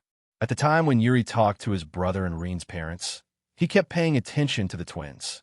He noticed that sometimes the babies would look at each other and even give slight nods. He couldn't help but think that they were somehow talking to each other. Of course, considering their age, such a thing should be impossible. That was the reason why he applied spiritual pressure earlier. He wanted to see if they would respond in some unusual way. But in the end, they immediately started to cry, which is the expected reaction for a baby. Back at Turin and Hamarlia's house, both of them were packing everything while two warriors of the tribe waited outside. Those warriors had already received the tribe leader's orders and intend to carry it with their lives. Such a thing wasn't anything new. After all, Mila Huinan, the only young green aptitude level of the tribe, had 3 warriors following her everywhere. In their eyes, They are being assigned to two new geniuses of a tribe. In the end, protecting the tribe's talents is the tribe warrior's duty. Inside the house, Rean and Roan were sweating cold. That old geezer is too cunning. I almost used my spiritual energy to try to block that pressure. Roan couldn't help but nod. Indeed. Fortunately, we noticed what Yuri was trying to do and used our ultimate weapon. Otherwise, by ultimate weapon, that was obviously crying out loud like a starving baby. In fact, that was the very first time that Rean and Roan cried. Well, not considering the day that Roan had his ass spanked because he was sleeping during the moment he was born. They thought that he was dead after all. Anyway, Yuri already believes that our improvement in the body transformation realm is due to our constitution. So if we stop now, that might look even more suspicious. Rean agreed with Roan. Indeed. It is just that we're going to have those two guys looking over us from now on as well. So it might be challenging to find time alone to cultivate. Turin and Hamarlia didn't have that many things, so it didn't take long for them to pack everything up. When they left, quite a few jealous gazes were cast over them. Their neighbors knew that they had checked their children's aptitude just a few days ago. Now, they received the tribe's leader order to move to the center so that the babies could be safe. It was evident to anyone that both Rean and Roan, the twins, have excellent aptitudes to become warriors of the tribe. However, in the middle of those several eyes, there was a sharp pair who looked at the babies with more greed than jealousy. The guy smiled faintly and then left. Sometime later, he avoided the guards on the walls and leaped away. No one knows where he was going. The Varen tribe of the Lyman Muden was located south of Astreg City. In this region, numerous tribes could be found as well, the majority being small ones, with just a few medium-sized and two big that control the south area. As mentioned before, the Varen tribe is considered a small tribe, but close to the medium size. If one moves another 200 or so kilometers south from the Varen tribe, they will find a few small tribes on the way, and especially one medium size called Nari tribe. It had over 30,000 members and could be considered a strong tribe between those of the same level. The leader of this tribe, Nari, is a late-stage foundation establishment expert. Other than him, the tribe also had another 3 elders at the foundation establishment. One of them was a middle stage, while the other 2 were at the initial. This tribe worked pretty much like the others. The strong ruled, and all those who weren't warriors were treated almost like slaves. Only when a family gives birth to a child who could become a warrior would their life improved. Otherwise, they could only work until their deaths. Still, this tribe was quite wealthy. It received tributes of all the small tribes around it, which allowed them to live mainly from those tributes alone. Of course, they still forced the weak members to work to their bone. But this tribe was going through a big problem at the moment. Both its leader, Nari, and its foundation establishment elders were all very old already. For example, the youngest one is over 70. As mentioned before, the foundation establishment adds another 50 years of lifespan. But the life in the tribes is harsh. It is normal for both men and women to die around the age of 50 to 60. So although that elder at 70 isn't that old, he isn't that young either. As for Ayaman, he is already over 90. Unless he break through and enter the core formation realm, he would not live more than 10 or 20 years if lucky. However, Ayaman himself knows very well that he already spent his entire potential. Unless he finds some spiritual treasure that could give him a chance to break through, he's pretty much stuck at this level until his death. But his death was not what bothered him. Instead, it was the continuation of the tribe. He knows very well that the other medium-sized tribes around were more than eager to take Nari tribe's place and be the ones to receive those many small tribes' tributes. On top of that, there were very few talents in his tribe at the moment. If he stops to count only the green level aptitude, there are only 4 who are not in the foundation establishment. One must understand that it is not because one has a green level aptitude that he or she will be able to break through. They only have a higher chance than others. Because of that, the Nari tribe was in dire need of high-level talents. The other tribe's eyes were like sharp knives, ready to cut their throat as soon as a chance appears. That day, the tribe received a visit from members of a small-sized tribe called Tranco. This tribe was not part of the Nari tribe territory, so they didn't have to pay tributes to them. But they had another reason for the visit. That is because the Tranko tribe leader is acquainted with one of the Nari tribe elders, Luko Nari. Through their conversations, the Tranko tribe leader came to know about the Nari tribe situation. The Tranko tribe just so happens to live in the same territory as the Varen tribe. But because they are smaller both in the number of members and warriors, the Tranko tribe couldn't pose any threat to the Varen members. However, the Tranko tribe received the news that two completely new talents appeared in the Varen tribe, which was bad news for themselves. The Tranko tribe was one of the tribes that allied to attack the Varen tribe in the past. Still, they ended giving up in the end due to the difficulty of the endeavor. They have coveted the Varen tribe's mine for a long time already and were just waiting for a chance to take it. Unfortunately, with the appearance Rean and Roan, the longer they wait, the lower their chances will be. Other than their tribe leader, there wasn't a single member in their tribe with a green level aptitude. But not only the Varen tribe gave birth to Mila Huinan, it seems like these two new babies were also as gifted as that girl. They don't know exactly what level they are, but it is pretty much confirmed that they are at least a green level. At the very least, one of them is. The reason for that was very simple. Yuri Varen had never moved anyone to the center of the tribe except for Mila Huinan and her family.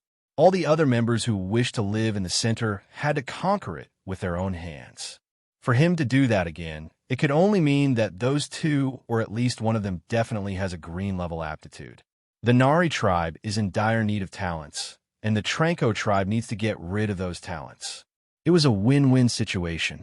With that in mind, the Tranko tribe leader came to the Nari tribe to offer them help. Ayam Nari was sitting in a big room with the other elders of the tribe looking at the Tranko tribe leader. Your name is Ramin Tranko, right? Are you sure that they have at least 2 green-level aptitude youngsters? How old are they? Ramin nodded. Exactly. The young girl is only 7 this year, so it shouldn't be too hard to change her mind once she is brought here. As for the new family twins, they were just born around a month ago. There is also a high chance that since they are twins, both of them have the same green-level aptitude. I believe I don't need to tell how easy it will be to train the babies' minds to be loyal to the Nari tribe in the future. When Ayman heard about the girl, he wasn't totally satisfied. Even though a 7-year-old girl shouldn't be too hard to change, there would always be a chance of creating a time bomb instead. Maybe she will help another tribe destroy their own from within once she matures for vengeance. So they had to be careful. But the newly born twins immediately picked his attention. Even if it was only one of them, their age was more than enough to train their minds. If it turns out that both babies have such a high talent, then it will be even better. Ayaman's eyes shined for a second, but he quickly calmed down. Tell me more about them. Around a week later, the Varen tribe received a piece of news. The Nari tribe's leader, Ayaman Nari, will be paying a visit. When Yuri heard that, a frown appeared between his eyes. He knows about the Nari tribe. After all, the number of medium-sized tribes is a lot smaller than small ones, especially since the Nari tribe is at the upper side between the tribes of the same level. If possible, he would simply reject this visit. However, they are a stronger tribe, and offending them would not be a good idea. So he made sure to prepare the tribe to receive the visitors with open arms. The tribe immediately started to get agitated. Everyone knows that the way the Varen tribe treats its residents is entirely different than the majority. If they were a tribe that acted on the fear and oppression system, the higher-ups might like this type of event. But they are not. So be it the ordinary member, warriors, or elders, none of them felt relaxed by it. That same day, Yuri gathered together with elders of the tribe to discuss it. Inside the elders' hall, everyone's expression was grave. It was evident that they don't see the visit of the Nari tribe leader with good eyes. It is no secret that the Nari tribe is one operating in the system that they hate so much. If possible, they wouldn't let him get even close to their territory. Yuri Varen was the first one to speak. What you all think about this issue? Alanda Eel, the tribe vice leader, was the one to answer. We are not idiots. The timing was way too good to be a coincidence.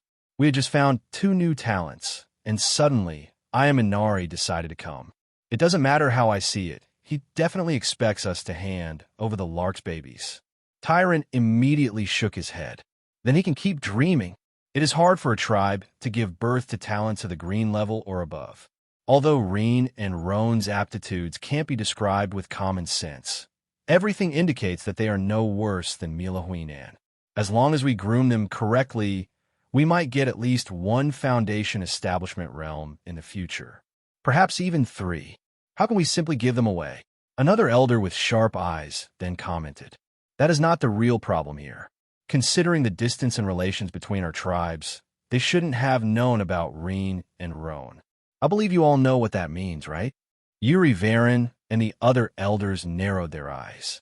It is obvious that there is a third party behind this event. This third party was definitely someone from the same territory as themselves, too. It was most likely one of the small tribes allied to attack their tribe in the past. That being said, we shouldn't be expecting only the Nari tribe. There is no doubt that this other tribe will be coming together to increase the pressure on ours. Yuri looked at the elders of the tribe. Before we continue this talk, we should first decide what we are going to do. If we give Rean and Roan, or maybe just one of them to the Nari tribe, this issue will be over. Of course, there's a chance of he asking for Mila too, since he is already here. If we do that, not only will Nari tribe leave straight away, the third party behind this issue will immediately depart too. This is the easiest way to resolve this issue. The second is that we will be dead set to not giving any one of them. But we will also be incurring the wrath of the Nari tribe, which is a lot stronger than us. Not to mention this other party behind the scenes. Suddenly, Alanda Eel's aura then burst forth, and he smashed the table in front of him. So what? If we give up our tribe members as easy as that, it will only cause uneasy to the other tribe members. We fought a bloody battle to get rid of the Iric family in the past. A lot of those who died have family living in our tribe at the moment. Giving our kids away will be going completely against that purpose. I say we should be dead set on denying the Nari tribe. Everyone was taken aback by the vice leader's outburst. Still, they all agreed with his instance. Even Yuri couldn't help but smile in satisfaction. Good. Is there anyone who thinks otherwise? The other elders immediately got up and shouted. No. Yuri Varen nodded and stood up as well. Very well. It is good that you think this way. Since that is that case, let me tell you another thing. If we had really given our kids away, not only would it affect the tribe's moral, but also influence the other smaller tribes around us. They would think that we are not as strong as they thought, and might rally up once more to attack us. But that is not all. If we keep giving our talents away just because of a stronger tribe request, our own tribe would never grow up. In the future, when Alanda and I pass away, today's kids will inherit the tribe's responsibilities. If there are no strong leaders left behind, how do you expect them to protect it? So do not fear, do not waver, protect our members and families. If sacrifices are needed, we shall pay them for the sake of a brighter future. Yuri Varen took a deep breath and said out loud, We fight. All the elders roared as well. We fight. Only after deciding their path did the elders finally start to discuss what they should do now. They stayed in the elders' hall during the entire night, and only when the sun began to appear in the horizon did they return to their houses. Alanda, stay behind for a second. I need to talk to you. Alanda looked at Yuri and then smiled. Once the two of them were alone, Yuri finally asked, That aura before, could it be that you? Alanda couldn't help but laugh. Indeed, I was planning to keep it a surprise for later, but it seems I got too agitated earlier. It is as you think. I have finally entered the Foundation establishment realm. Yuri couldn't help but laugh out loud as well. Great. Keep it for yourself, and don't let the others know. In case the Nari tribe is planning something in the shadows, you'll be our trump card. Alanda nodded. That shall be done. Rean and Roan didn't know anything about that. All they heard from their parent conversation is that another tribe was coming to pay a visit, but that was basically it. During this past week, both of them kept training in the body transformation system every time they were alone. However, Rean was right in the past. With those two warriors acting as guards, there weren't many chances for them to do it. Only during the night time would the two of them be alone. Well, not exactly alone. Their parent would sleep in another bed close to them, and they had to make sure to not make too much noise. This is too impractical. We will take forever to reach the next stage of body transformation if we keep only training during the night. Rean shrugged his baby shoulders. What do you expect me to do? Unless we completely disregard everything and start a train right in front of them, we have no other choice. Instead of complaining, try to make the best use of your time. We can still use the daytime to sleep as much as possible. Roan didn't like this since, even during the night, it was hard to make the positions properly without making noise. Sometimes Turin or Hamarlia would wake up as well because they weren't careful enough. When that happened, they had to fall on the bed in weird positions straight away. In Rean's case, it was worse. Turin and Hamarlia are, after all, a married couple. Since Rean and Roan are only a month or so old, their new parents didn't bother trying to hide their actions. After all, babies of this age wouldn't remember anything in the future. That being said, the twins caught their parents enjoying the pleasures of the flesh quite a few times. Roan, of course, didn't waste such opportunities. Is the 31-years-old virgin boy embarrassed? Why don't you take this chance to learn more for the day? You can enjoy the same thing. Rean wanted to cry, but had no tears. What the hell learn more? They are our parents, idiot. Roan snorted, though. Not exactly. Our souls came from another universe. So the truth is that we shouldn't have been the souls coming into these twins' bodies. In that case, it is not like they are really our parents. Of course, I'm still very thankful to them due to my new body. Rean couldn't deny that it was true. After all, he still remembers his parents back on Earth. Knowing his old parents and suddenly getting new ones won't make you love your new ones all of a sudden. As for how Roan felt about the sex scene in front, of course, he didn't give a damn to that. In his eyes, the only problem was that they took longer to sleep, which reduced his training time. It was then that Roan had an idea. The guards always stay in the living room entrance, never really coming inside. What if we insist on staying in the room? Rean looked at him and asked, "What you mean? It is not like we can suddenly ask them to leave us alone in the room, right?" Roan shook his head. "Did you forget our ultimate weapon? As long as we use it well, I believe that Hamarlia will have no other choice other than leaving us in the room instead. By ultimate weapon, it is obviously their pretense of crying like they are dying. Although Rean's ears would get somewhat red doing such thing at his mental age, he had to admit that it was very effective. That is because Rean and Roan rarely cried to start with, which is quite weird in others' eyes considering their age. We can give a try tomorrow." The night quickly passed, and the next morning, just as Hamarlia was about to bring them out of the room, Rean and Roan put their plan in action. The moment she stepped out, they would use their ultimate weapon with all their might. At the same time, they inclined in the bedroom direction as if they wanted to go back. It didn't matter what Hamarlia did. The twins only stopped crying once they were back on their bed. She didn't like it since kids shouldn't always stay there. But after several incessant tries, she finally gave up and left them be. The guards at the living room entrance looked at each other and just smiled. It would take a long time before things like lessons could be taught to them in their eyes. And since the babies stayed inside the house, their duty as protector was easier to be carried out. At first, Hamarlia was afraid that the two of them would develop some problems due to a long time on the bed. But not only they seemed completely fine, their bodies somehow seemed to get more sturdy as time passed. Not to mention that they would away be sweating rivers as if they had been running a marathon. Hamarlia heard from Yuri that night that the sweat was probably because of their constitution improving their bodies. That was also why the twins were already in the blood replacement stage. So some sweat coming out while their bodies were changing was to be expected. That said, Hamarlia was quite relieved that there was nothing wrong with them. Little did they know that it was because the twins were really training like crazy when no one was around to look at them. Their efforts also were paying off. 2 weeks of intense training had allowed Rean and Roan to reach 1/10 of the way into the blood replacement stage.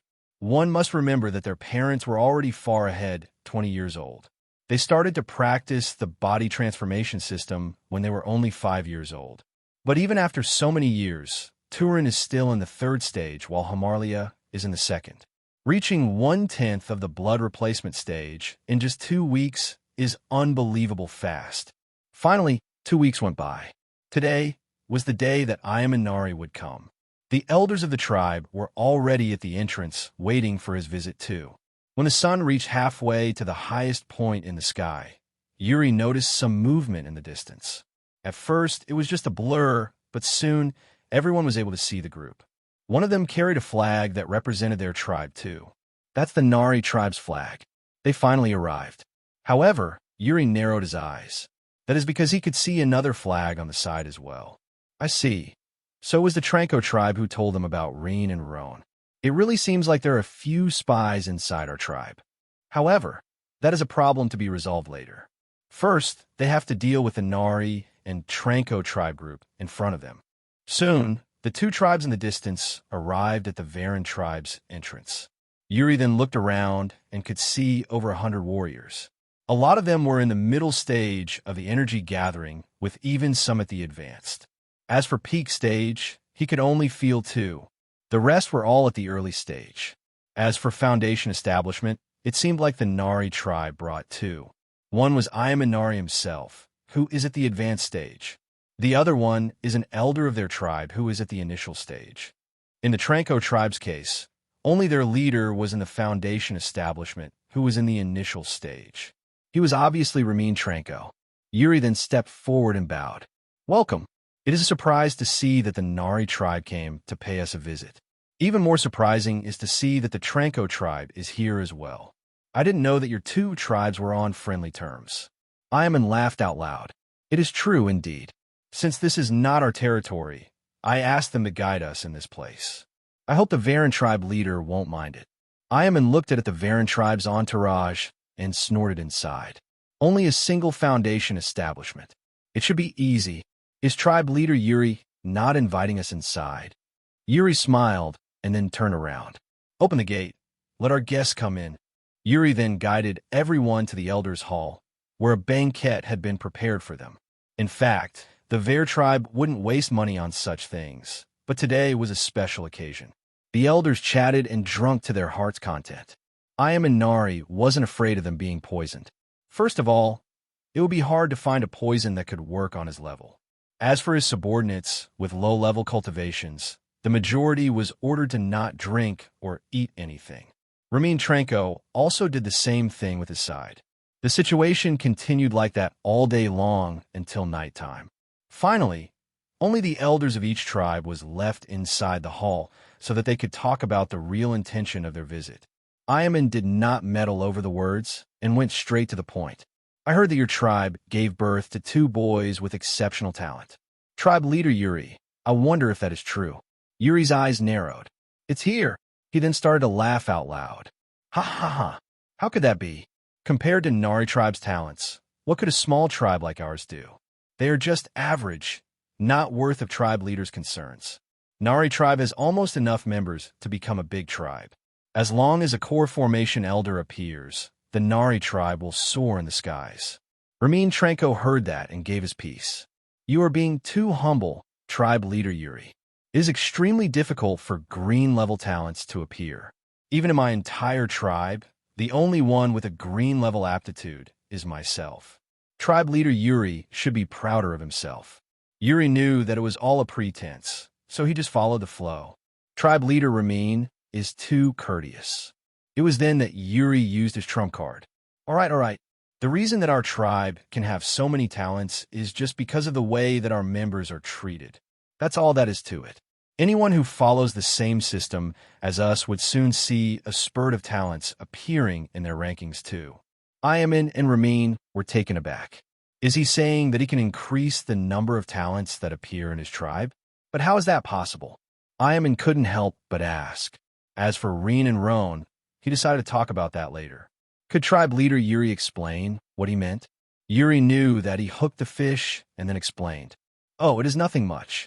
Our tribe system differs from others. We don't oppress those without talent and treat them equally. The life might not be easy, but everyone here, including the weakest ones, have their bellies full every day. But above all, and this is the most important point, they're not worried about offending the tribe elders and warriors, which is a completely different situation in other tribes.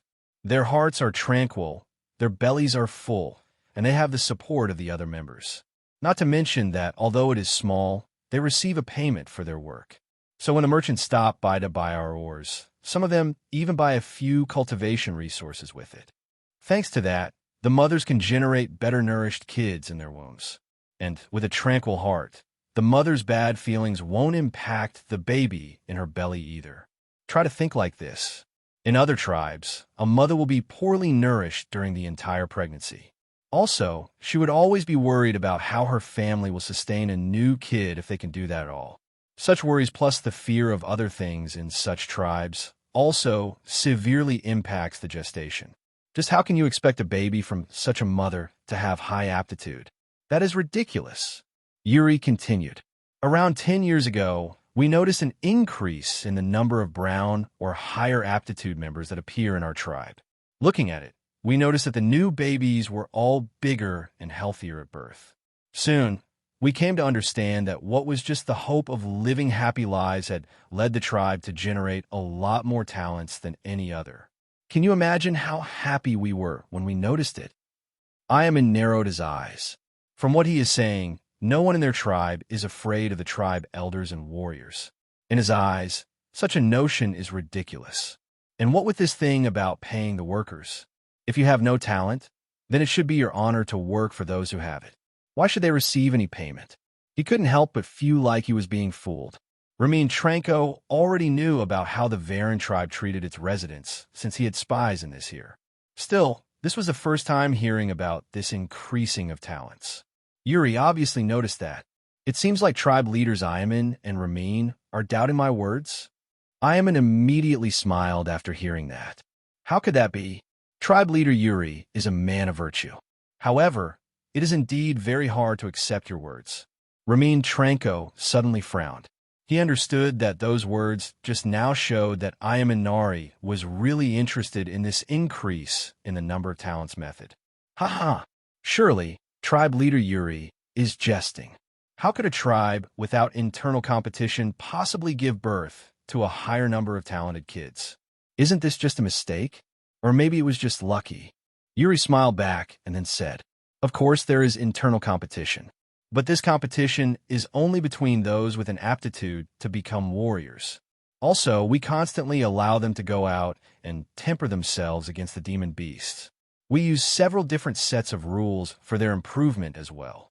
Yuri looked at Ayaman Nari and asked, Tribe leader Ayaman, between every 1,000 newborn babies, how many of them have a brown level aptitude or higher in your tribe? Ayaman narrowed his eyes and wondered if he should say such a thing. But in the end, he remembered that the other tribes viewing for his tribe position in the south already knew it. Since that is the case, there wasn't much of a point to hide it here. From every 1,000, we get around 20 to 30 brown color aptitude or higher. Yuri smiled and looked at the elder beside him. That elder understood his meaning. It was the time to show them what the Varan tribe was capable of. The elder got up while showing an imposing manner. On his hand, there was a scroll with some information that the tribe used to keep a tag on the number of members. Many people in the Varan tribe can't read, but the elders must be able to. After all, they're the ones who deal with merchants and other negotiations all the time. In the past 10 years, we had a total of 3,598 newborns in our tribe. From those, we got a total of 311 brown level or higher aptitude babies. In the last 1,000, which includes Mila Huinan, Rean Larks, and Roan Larks, 103 had at least a brown level aptitude. Ayaman and Rean were shocked. That is literally over 3 times more than their tribes. They could attribute it to lucky if they got 40 or 50, maybe even 60. Still, over 100? That is ridiculous. Yuri then sipped the wine in his cup and continued. Of course, such difference only started to appear after the system had been in place for over 10 years. Our tribe members had to get used to it first, so it is a slow process. Trust is not something you gain in a single day, especially after the previous Iric family used the oppression system for so long. Because of that, all these new talents are kids at the moment and not warriors. So it will take time before they properly mature and become warriors themselves. Yuri could see the light in Ayaman's eyes. It seems like I will be able to resolve this conflict without a single dead body. However, It will show to the other tribes in our territory that my Varen tribe power will keep increasing at a frightening pace. In the end, this is a double-edged sword, but I'm willing to take this risk. After all, we definitely wouldn't be able to hide such a huge increase in talents from them for much longer. Ayam and Nari had utterly forgotten the existence of Rean, Roan, and Mila. What he just heard was what really mattered for him at the moment. Those are the kind of numbers that would make his tribe prosper. In the end, trying to get other tribes' talents from them is just a palliative solution. It couldn't resolve the root of the issue. Besides, things like taking other tribes' kids away would only generate more hatred against his Nari tribe. If he had the talents born in his own tribe, he wouldn't waste his time doing such things. Sure, his Nari tribe is a medium-sized tribe, and almost reaching a big one. But without a core formation elder in its middle, it could never be considered a big tribe. He knows that he doesn't have a chance to do it. He will have to rely on the future generation. But so far, the future was looking bleaker and bleaker. The Yuri tribe's methods were precisely what his tribe needed.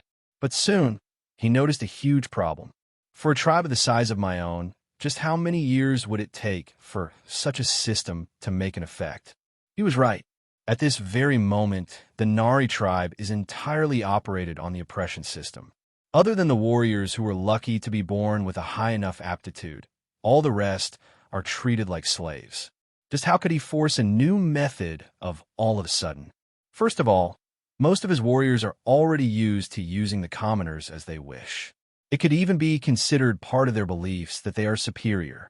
In their eyes, those weaker people must serve them with their lives and never complain. It is their fault to not have been born with an aptitude like theirs. If Ayman comes back and tries to apply such a system, the warriors will probably attempt a rebellion. They would never give up their comfortable lives where everything is done by the commoners. Also, he is one of those who had been using such a system until now. The simple fact that he would need to use some of the tribe's income to pay those commoners for their work already makes his head hurt. Still, the numbers are right in front of him. Ramin Tranko noticed Ayman's doubts, and his heart sunk. Whether the system really worked or not doesn't matter. The fact is that alone, his Tranko tribe is no match for the Varen tribe. That being said, he could say goodbye to his dream of occupying this mountain. Tribe leader Yuri is too good with jokes. How could a tribe have such numbers for real? It would already be heaven-defying if you had even half of it.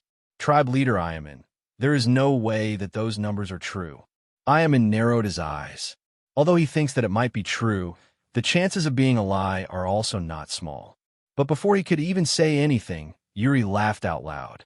No problem, no problem. Tribe leader Tranko concerns are proper and right.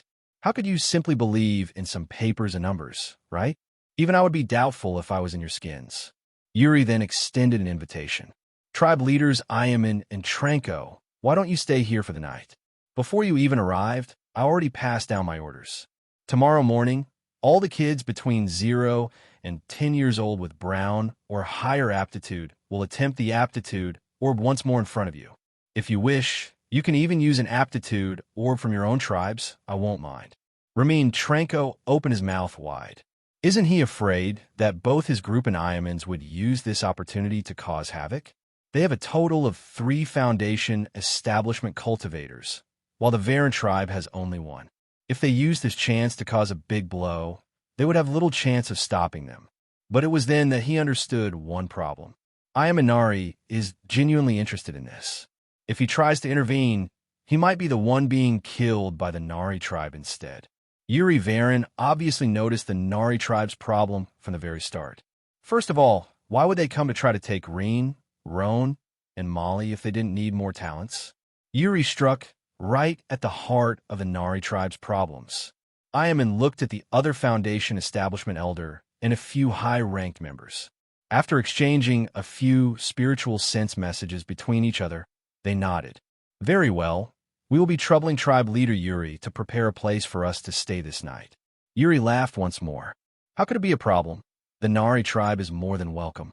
He then glanced at Ramin Tranko for a second and snorted inside. Just wait and see how I turn an enemy into an ally right in front of you. The night passed in a flash. Yuri also made sure to keep more warriors looking at the Tranko tribe to prevent them from doing anything stupid. The next morning, due to the previous day orders, the field was full of kids between 0 and 10 years old. Ayam and Nari only needed to take one look to understand that there were definitely over 200 kids there, not to mention that he has a strong spiritual sense, so he could cover the entire field with it. 283 kids in total. The other 30 or so probably couldn't come or had some mishaps happening with them in the past. Still, if all those kids really turn out to have brown-level talent or more. Yuri was also there with Ayaman and Tranko. He soon gave the order, and all the kids and their parents made a queue. Yuri then looked at Ayaman and asked, "Tribe leader Ayaman, would you like to use our aptitude orb, or do you have one of your own?" Ayaman was almost 100% sure that Yuri wasn't lying. Still, he had to be completely sure. "If tribe leader Yuri doesn't mind, I will be using one of my own tribe." Yuri laughed and then said, "No problem, no problem. Please go ahead and conduct the test yourself. I believe that tribe leader Ayaman will be more convinced if you do so." Ayaman nodded and stepped forward. The testing soon started. Yuri told him that all the kids present at the moment had a brown-level aptitude or higher, so every single one couldn't show a gray color. 1 kid, 10 kids, 100 kids. By the time that 100 was tested, Ayaman's expression went from surprised to shocked. That is because not only every kid had at least a brown-level aptitude, almost 20% of them had yellow levels. 20% of yellow colors was even more heaven-defying in his eyes than the fact that they all had an aptitude to become warriors. That meant that every 5 qualified kids, at least one was yellow. If he gathers the last 100 kids of his tribe and tests them, it will be a miracle to get even 10% of them with yellow aptitude. This added to his conviction that the Rean tribe's method was legit. Still, he kept testing every single kid until all the 283 present ones were tested. By now, he had no doubts anymore.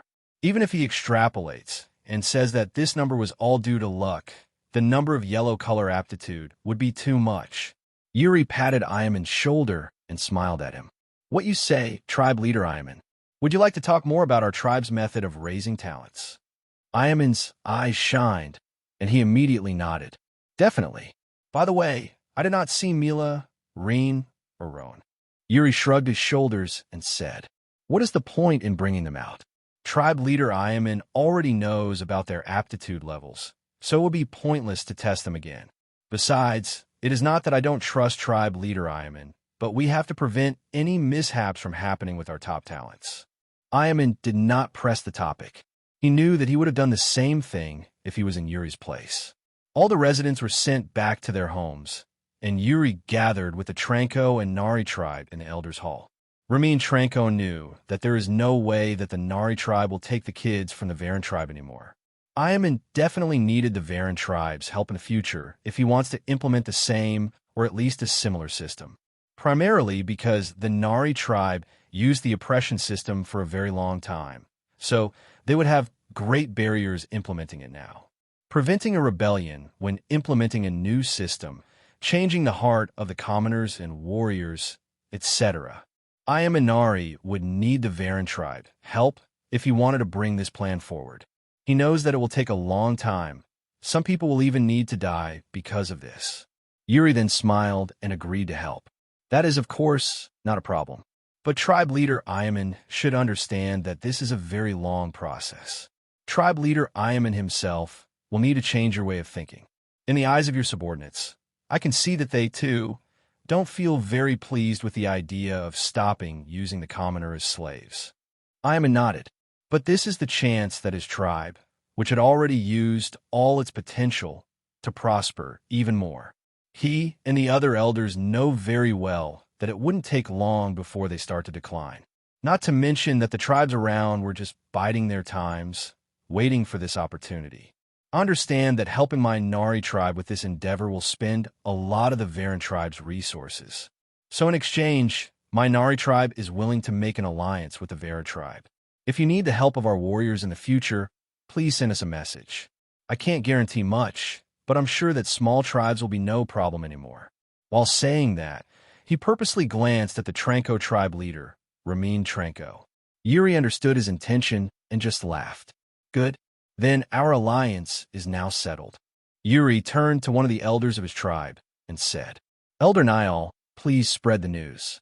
This is a happy day for our Varen tribe. Niall bowed and immediately left.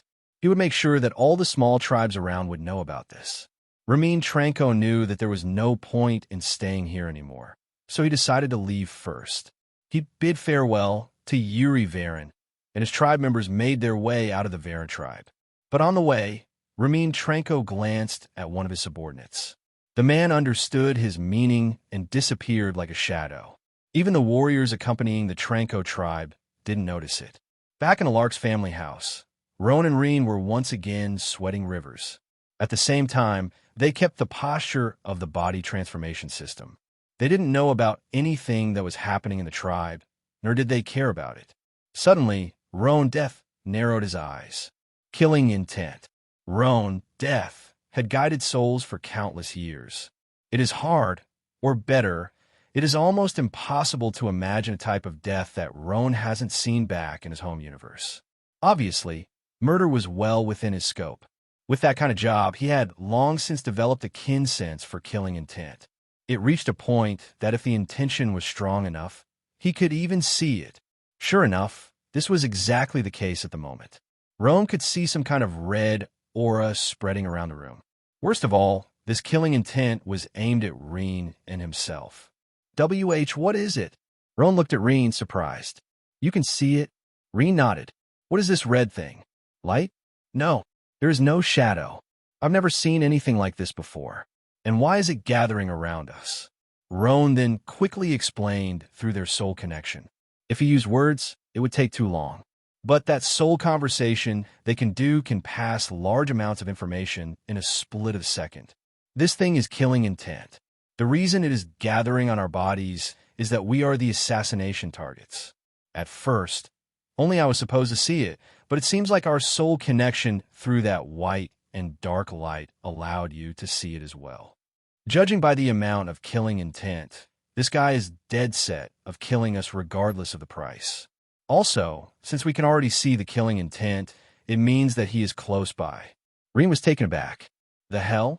I've been alive for a little over a month, and someone is trying to kill me already? Fuck that. Rean then said, let's move to where those two guards are. Whoever wishes to kill us will have to defeat them first. Rean immediately understood what Rean wanted to do. The averting attention plan number 2. Rean smiled and nodded. It is good that you know. Considering that this guy is coming to us, he definitely isn't weak. After all, there are 2 energy-gathering realm protectors at the entrance. We probably can't hide from that thing called spiritual sense, so our chances are on those 2 guys. The 2 then immediately left the room. Hamarlia was surprised to see the 2 babies crawling their way out. Those 2 haven't left the room for several days in a row. After all, she noticed that they seemed interested in the guards at the entrance, so she didn't mind. Those are their protectors, so the babies would be fine with them. The important thing is that they finally wanted to leave the room by themselves. Rean and Rean didn't know what she was thinking, nor did they have time to care about it. The names of the guardians assigned to the twins were April and Diakar.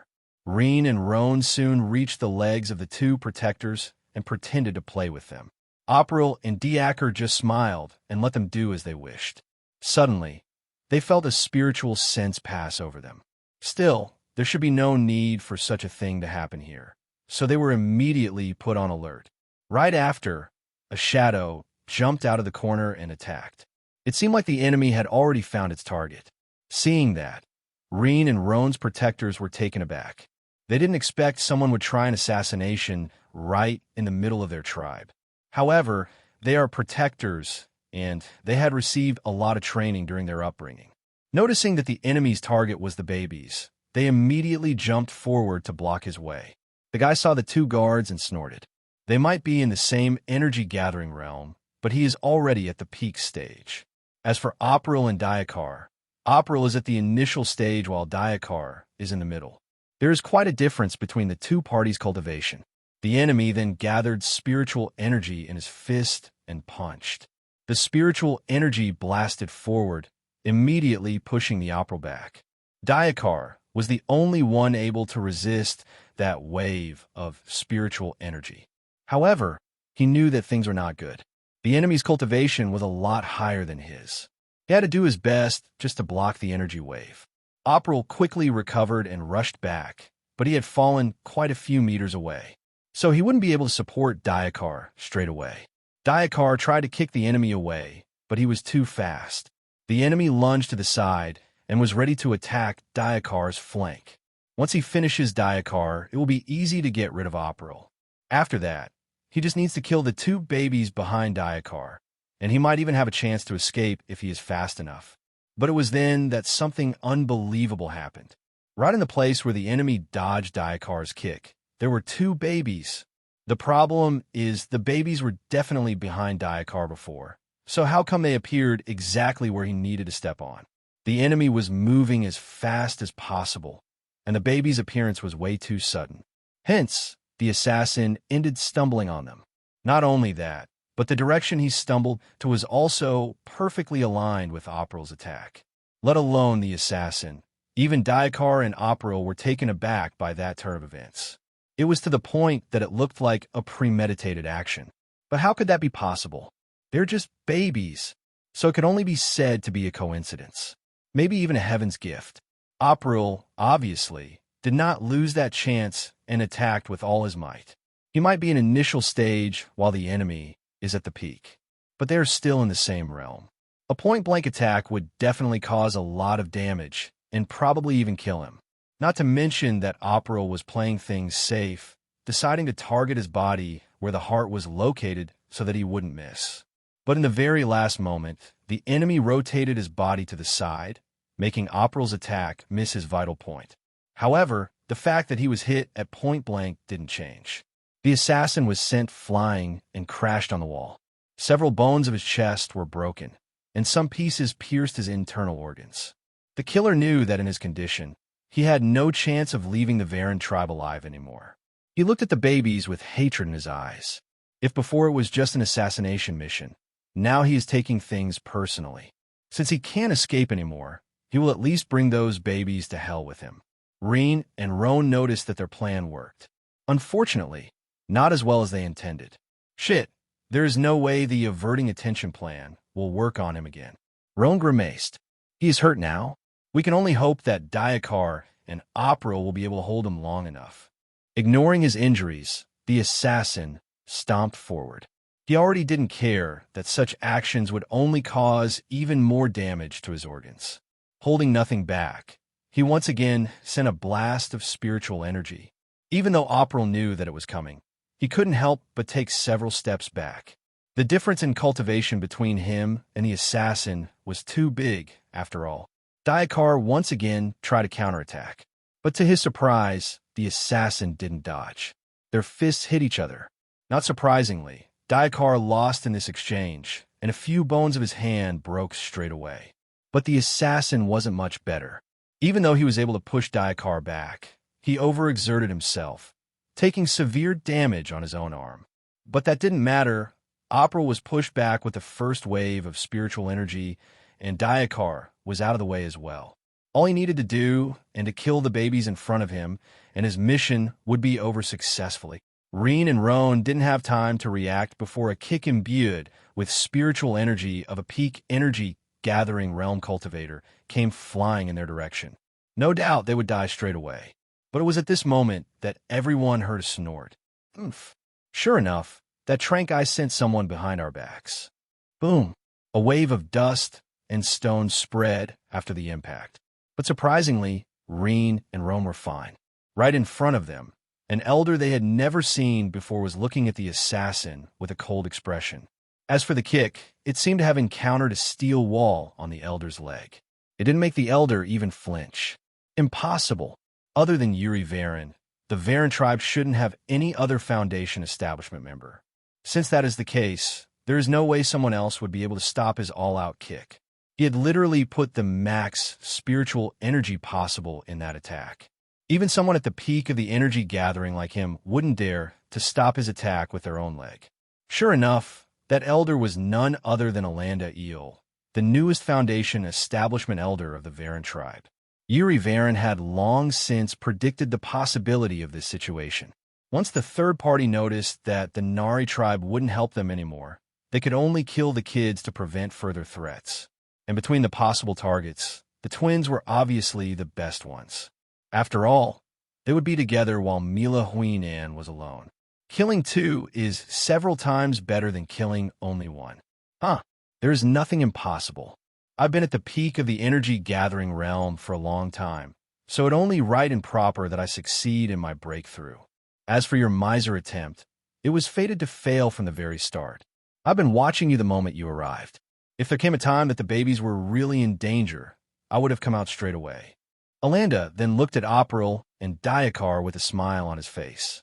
However, I wanted to see if the protectors assigned to Rean and Roan were really willing to put their all into protecting the young generation. I have to say that I'm delighted with your actions. The way you didn't give up even in the face of such a much stronger opponent is precisely what our tribe needs. I'll make sure to give you two a few more resources for cultivation later. April and Diakar were thrilled to hear that. Receiving the recognition of the vice tribe leader was an enormous honor for them. Diakar didn't even pay attention to the pain in his hand anymore. Rean and Roan also left a sigh of relief. Suddenly, Hamarlia rushed outside to see what was happening. Although it took some time to describe the entire event, the fact is that it all happened in a few seconds. She rushed out of the house as fast as she could. She ignored everything and immediately took Rean and Roan into her embrace. Nothing was more important than her children. Rean couldn't help but feel his heart getting warm. Back then, because of his soul issue, he didn't have any attachment to his parents. But now he could finally understand how the other kids felt with their parents when they saw them in the past. Because of the link between their souls, Roan ended feeling the same thing as Rean, even though he didn't intend to. What is it? Did you forget that she isn't your real mother? Rean glared at Roan with an angry expression. But right after, he couldn't help but snort. Oomph. So what? Don't try to play cool in front of me. It might not be as strong as me, but I also felt your heart moving a little when she embraced us. Roan looked away and pretended that he didn't hear anything. Hamarlia obviously didn't hear the twins' soul link conversation. At the moment, she was shocked to see that assassin, and especially the vice tribe leader in front of him. It didn't take long for her to understand that it was Alanda Eel who saved Rean and Roan. Alanda then returned his attention to the assassin and asked with a sharp voice, "Do you wish to surrender peacefully, or should I force you to do so?" Personally, I would prefer the latter option since it would be a lot more fun. I have a lot of questions waiting for you after this as well. The assassin laughed coldly. As if the assassin knew that there was no path to survival anymore. So he decisively bit a sack of poison that was hidden in his mouth. The poison quickly spread through his body. Suddenly, foam started to come out of his mouth. Not long after, he vomited black blood and fell on the ground. In his last moments, the assassin glared at the babies. If not for the twins appearing in the wrong place and time, he might have had a chance to escape. But it was this moment that he noticed that the babies were also looking at him. On their lips, he could see a complacent and disdainful smile. Immediately, he understood. As hard as it is to believe, he was sure that they did that on purpose. How's that possible? His vision finally went black, and he died. In the end, he was the only one who noticed the truth. Alanda checked the assassin's pulse and confirmed that he had really died. But it did not make him happy. Even if he were to go and ask Ramin Tranko about it, that guy would only say that his member acted on his own accord. There would be no point in forcing this issue anymore. Not long after, a few more warriors of the tribe arrived at the site. Take this guy away. Be careful because he died from poison. I don't want to see you falling dead as well. The warriors quickly followed Alanda's orders and brought the assassin's corpse away. Alanda also told Diakar to go treat his fist's injuries. Hamarlia then invited Alanda into her house and deeply thanked him. There is no need to be too courteous. It is the tribe warriors' and elders' duties to protect the young generation. We were expecting this to happen, so your kids had not been in real danger to start with. Hamarlia then asked, "Was that an assassin from that Nari tribe that everyone is talking about?" Alanda shook his head. "No, Yuri has already formed an alliance with the Nari tribe, so there is no way they would try to attempt an assassination. If anything, they would try to kidnap your children instead. Killing them would bring no benefit to the Nari tribe. Alanda continued. The ones who tried it was the Tranco tribe. They share the same territory as us and have been coveting our Lyman Mountain for a long time already. Although it can't be considered much, the fact that we have an Ormine and the others don't is definitely a reason for envy. But if they want to take it from us someday, they would need to surpass us in strength. To do that, our tribe can't become stronger than it is, so that's why they tried this assassination plan. They took advantage that we let them inside of our tribe and sent someone to do the deed. Unfortunately, the assassin killed himself, so we can't prove that it was them who ordered it. Hamarlia couldn't help but ask with a concerned face, "Does that mean they will keep trying?" Alanda laughed after hearing that. It definitely won't. At least, not in such a shady way as this one. They sent a peak energy gathering expert. How many warriors at this level do you think they have? I would be impressed if they had 2 or 3 more. They're the hope of their tribe, since they still have a chance at the Foundation establishment realm. This last guy's death is already a very big blow to them. Rean and Roan heard that and sighed in relief as well. One time is okay, but nothing can guarantee that they will stay alive if more kept coming. Rean and Roan pretended they didn't notice, but Alanda was looking at them with some doubts. He had been waiting for an assassin ever since the guests came into the tribe. When he finally noticed the enemy's presence, Rean and Roan suddenly appeared at the house's entrance. He couldn't help but feel surprised by that. The timing was just way too good. But that's okay. He could still accept that it was just a coincidence. But such a belief started to disappear after seeing what those two did. At first, they were just playing with April and Diakar. However, when that assassin dodged to the side, both of them jumped right in front of his leg. Alanda was alarmed that the assassin would take that chance to attack the babies. Even he didn't expect the twins to jump at that moment. But then the unbelievable happened. The assassin didn't notice them at all and stumbled on the babies' bodies. Not only that, but he miraculously went in the direction of April's attack. Only then Alanda noticed that the babies jumped there only when the assassin couldn't see them anymore. Simply put, they used the assassin's blind side. Are they really just babies? Already in the blood replacement stage, a never-seen-before aptitude colors, and that action just now. It is too hard to believe that they only have a child's intelligence. It far surpasses the realm of talent. However, there is no doubt that Rean and Roan are newborn babies. That is not something that one can simply disguise with. I need to talk with Yuri later.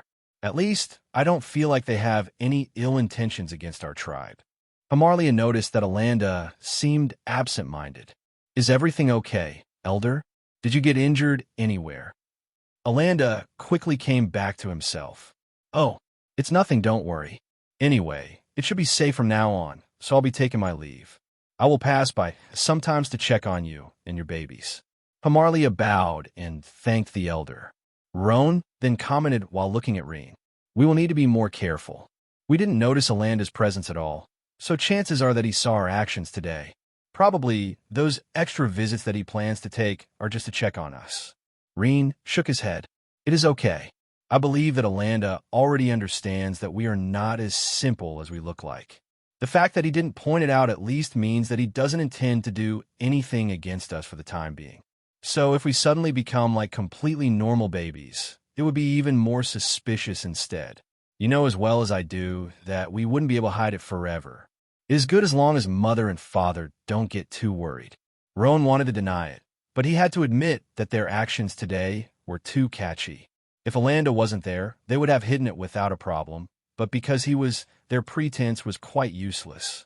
It was also true that their progress would get the others' attention sooner or later as well. Anyway, it seems like he intends to pretend to not have seen anything. Since he wants to play dumb, we might as well keep playing dumb too. Rean nodded.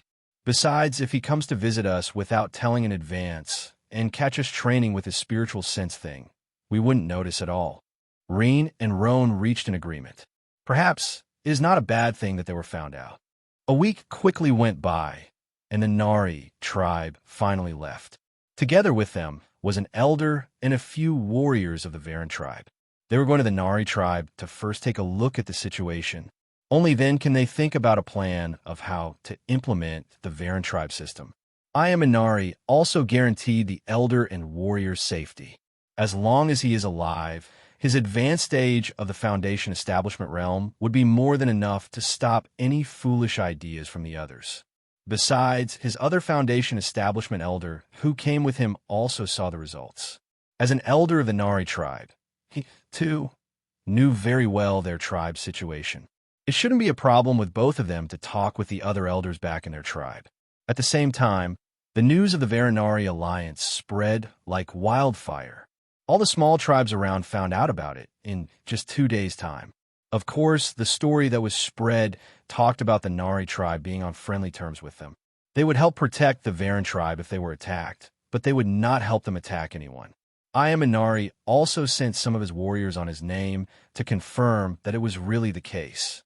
It should be enough to keep the Varen tribe safe for the next few years, more or less. That will be the time necessary for the dust to settle. In fact, other than the Tranco tribe, there wasn't much of an issue with any other small tribe. However, the medium-sized tribe controlling this territory is another story. As mentioned before, the Varen tribe is also considered a small tribe, but close to becoming a medium size. The medium-sized tribe in this place was called Kianmi, but they were not as strong as the Nari tribe. Considering that the Varen tribe is almost a middle-sized one, they didn't mess with them lightly. Even the annual tributes of the Varen tribe were only paid to the big tribe controlling half of the south region. They did not need to pay tributes to the Kianmi tribe controlling this territory. In the end, strength speaks louder. Although the Kianmi tribe could win a war against the Varen tribe, it doesn't change the fact that the price would be way too high. The hyenas around would definitely not lose this chance to strike once everything is over. In the last few years, a problem started to appear in the Kianmi tribe. The same way that the Tranco tribe had a spy inside the Varen tribe, the Kianmi tribe also has their own. Not to mention that their own was even better than the Tranco tribe. He had already noticed that the number of talents appearing in the Varen tribe was increasing drastically and reported it back a long time ago.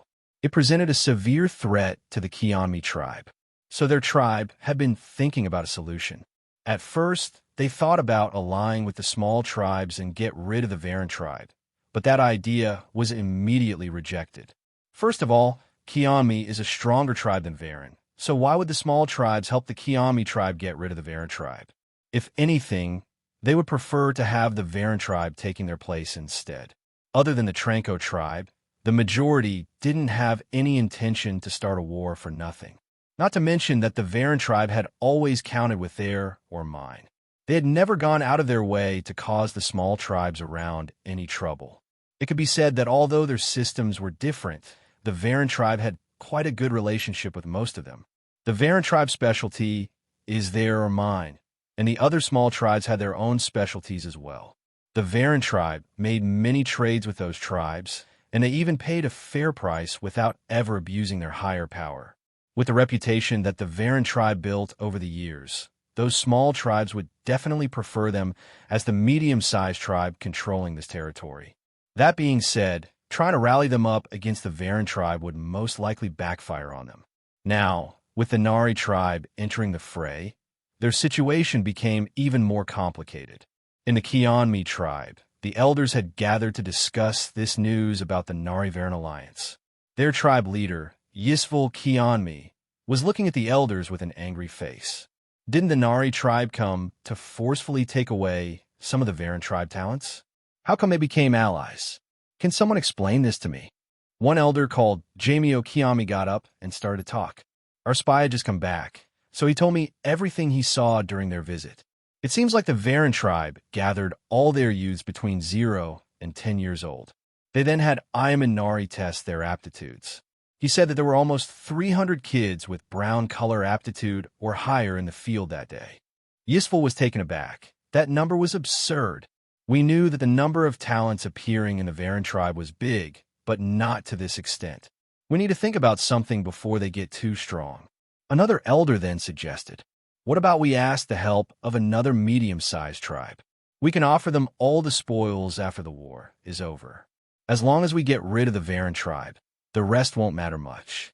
We would even preserve quite some of our strength. Yisvel thought about it for a second and had to admit that it might be a good idea. But we can't do that now. If we attack straight away after the Nari tribe allied with them, it would be the same as trampling on their pride. It would just cause a bigger war where both sides would suffer. Those new talents are all kids at the moment. Before they are at least 25+ years old, they won't be any problem for our tribe. After all, unless they have a green aptitude level or higher, those kids will at most reach the initial stages of the energy gathering realm during this time. Besides, we need to find an ally. No, let's find 2 allies willing to take this offer. They can simply share the spoils between themselves while our tribe will consolidate our territory position once more. Another elder then suggested, give them 5 years. This should be enough for their relationship with the Nari tribe to cool down. After that, even if we attack, I doubt the Nari tribe will intervene anymore. Yisvel immediately shook his head. That's not enough. Didn't you notice? The Rean tribe showed them how their talent-raising system worked. Considering that the Nari tribe is in need of talents, they're most likely trying to implement the same system. However, 5 years is not enough for that, so they will need the Rean tribe's help for longer. Yisvel pondered a bit and then said, 10 years, that is as far as we can wait. The kids at 10 years old will be at most 20, not to mention that those at 10 years should be just a small part of the total. I doubt the Nari tribe will intervene after so much time has passed by. Besides, it is not like we can't try other ways of weakening them in the time being. Hearing that they could use methods to weaken the Rean tribe, all the elders immediately understood what Yisvel meant. Agreed. Time passed, and the years went by. With the Nari tribe as their backers, the Rean tribe had been quite peaceful. At first, a few tribes were afraid that the Rean tribe would use this chance to begin charging tributes. Although the Nari tribe wouldn't help them attack anyone, they wouldn't be scared of being attacked as well. But contrary to their expectations, the Rean tribe continued their good relationship and trades with the surrounding tribes. It seemed they had no intention whatsoever to charge other tribes. The only exception was the Tranco tribe. The Rean tribe wasn't demanding any tributes, but they completely ceased all trades in relationship with them. If that was all, the Tranco tribe wouldn't care that much. There were several other tribes around with who they could trade. However, due to the cold shoulder given by the Rean tribe, the other tribes also distanced themselves. Thanks to that, the Tranco tribe was having a hard time acquiring the materials it needed, sometimes having to travel much further away to find someone willing to sell or trade. Because of that, Rean Tranco ordered that they should all keep a low profile from now on. This kind of treatment would sooner or later disappear. He only had to wait. Today, there were 61 kids gathered in front of the martial arts elder's house. At the start of every new year, the kids with aptitude at the brown level or higher who reached 5 years old would officially start their warrior training. Although all the tribe members had access to the Body Transformation Realm's Cultivation manuals, only warrior candidates received proper training. Not too surprisingly, Rean and Roan were also present. They had kept a low key during all those 5 years, with only Yuri, Alanda, their parents, and the 2 protectors aware of their real strength. Still, to make sure that these 2 little monsters wouldn't be found, they pretended to not know anything outside. Also, their 2 protectors were advised to keep their mouths shut. Not even their family members should know about it. After all, April and Diakar would sooner or later notice the difference between the Lark's family twins and any other kids. But today it would be all over. Those 2 can finally leave their cocoon and practice martial arts out in the open. Rean and Roan had not slacked during this time. They already arrived at the spiritual vision of the body transformation realm. Although they are still in the first realm, their advancement is genuinely frightening. One only has to take a look at Rean and Roan's father. He is already 31 years old, but he is only at the muscle strengthening stage with his gray color aptitude. Even a brown level aptitude would only reach the level Rean and Roan are at the moment around 18 to 20 years old. Yellow is a little faster, usually reaching this stage around 12 to 15 years old. The only one in the young generation that looked a little like Rean and Roan was Mila, who started to cultivate at the age of 5 and reached the spiritual vision stage by 9. She only cultivated 4 years to achieve the same result. Of course, there were huge differences between Mila and the Lark's twins. For one, since Mila has a green level of aptitude, she received a lot of cultivation resources in her upbringing. But in the case of Rean and Roan, they didn't get anything at all. Their actual strength was built entirely on their own effort. Well, it was not effort exactly. They simply hated the idea of being the one falling behind. They trained like crazy for the sake of trampling over each other. If Rean or Roan had been a single child, their actual results would be far below what they are now. Rean and Roan being in the spiritual vision meant that they are ready to open their meridians. The spiritual vision stage allowed the cultivator to see their internal meridians. In this world, everyone had their own set of meridians. They also followed their own paths, so it was impossible to use someone's experience when opening yours. However, the number of meridians never changed. Doesn't matter if it is men or women. They all had precisely 103 meridians. One can only enter the energy-gathering realm once they open all 103 meridians, no exception, or so it should be. Rean and Roan were different, though. Instead of 103, they had 104 meridians. Of course, only the two of them knew about it. After confirming that everyone indeed had only 103, they could only attribute that last one to the white and dark light and thread connection their souls. Still, there's no point worrying about it now, so they decided to think about it after those last two are opened. Other than our parents, Diakar, April, Yuri, and Alanda, no one else knew about our improvement. Finally, we don't need to hide anymore. Rean looked at everyone around and asked, "How do you think Yuri will explain our actual level to everyone?" Roan pondered a bit and said, "Most likely, he will simply say that we were born with it already or some other bullshit like that. Anyway, this is an issue for him to resolve, not us." The moment we turned 5 years old, hiding our cultivation level became an impossible task. Rean had to admit that it was true. If Rean and Roan didn't appear for the warrior training, it meant that something was absolutely wrong. Why would Yuri keep hiding the twins after so long? It would attract more attention than if they appeared out in the open. Whatever. As long as you don't expose us, we should be fine. Roan's mouth twitched. "Are you looking for fight?" Rean snorted and ignored him. Training was not the only thing they did in the past 5 years. They had fought a lot against each other as well. But there was a problem. Their strengths were way too similar. So while Rean won a few, Roan also won his share. Of course, whenever they couldn't agree with something, they would still resolve with it a fight. Those two simply can't get along at all. During these last 5 years, the Varen tribe system seemed to get better and better too. The tribe welcomed the birth of another 4 green aptitude level talents, one of them being born just 2 months after Rean and Roan. Because of that, he was also in this new batch of kids that would receive the warrior training. His name was Rivio Juetin. However, there was a little girl who was also 5 years old this year that made Yuri's hair stand every time he thought about her. Her name was Inamalaka, a blue aptitude level. If there was something good about it, that was the fact that no one knows about Inamalaka's aptitude yet. Of course, except the elder who made the test and her family. Yuri didn't mind talking about a green level aptitude. They might be important, but they are not that rare. So he didn't hide their existence, especially now that they have Inari tribe's help. But there was a problem. When Mila was first born, she received quite a few marriage proposals from other tribe leaders' sons. Even the Kiami tribe was no exception. Of course, the main objective was to bring the daughter away under their own ranks. Unfortunately for them, Yuri rejected every single proposal and said that it would be Mila's choice. As annoyed as they could be, there was nothing they could do, nor would they start a war just because of that. However, Inamalaka was another story altogether. It wasn't just a few surrounding tribes' proposals. If anyone found about it, marriage proposals would reign over the Varen tribe from everywhere. That includes influential families from the Estreg city and even the Hanoi tribe, the big-sized tribe controlling half of the region where they live. First of all, Yuri knew that his new system helped to produce better kids, but he couldn't believe that it was good enough for a blue color aptitude one.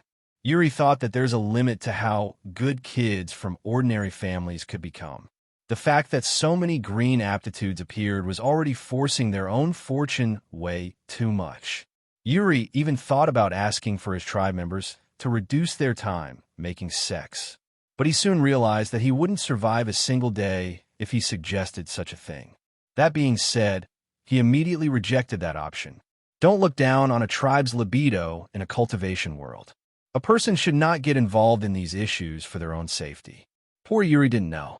Sure, his new system helped parents give birth to healthier babies, increasing the chances of higher talents appearing.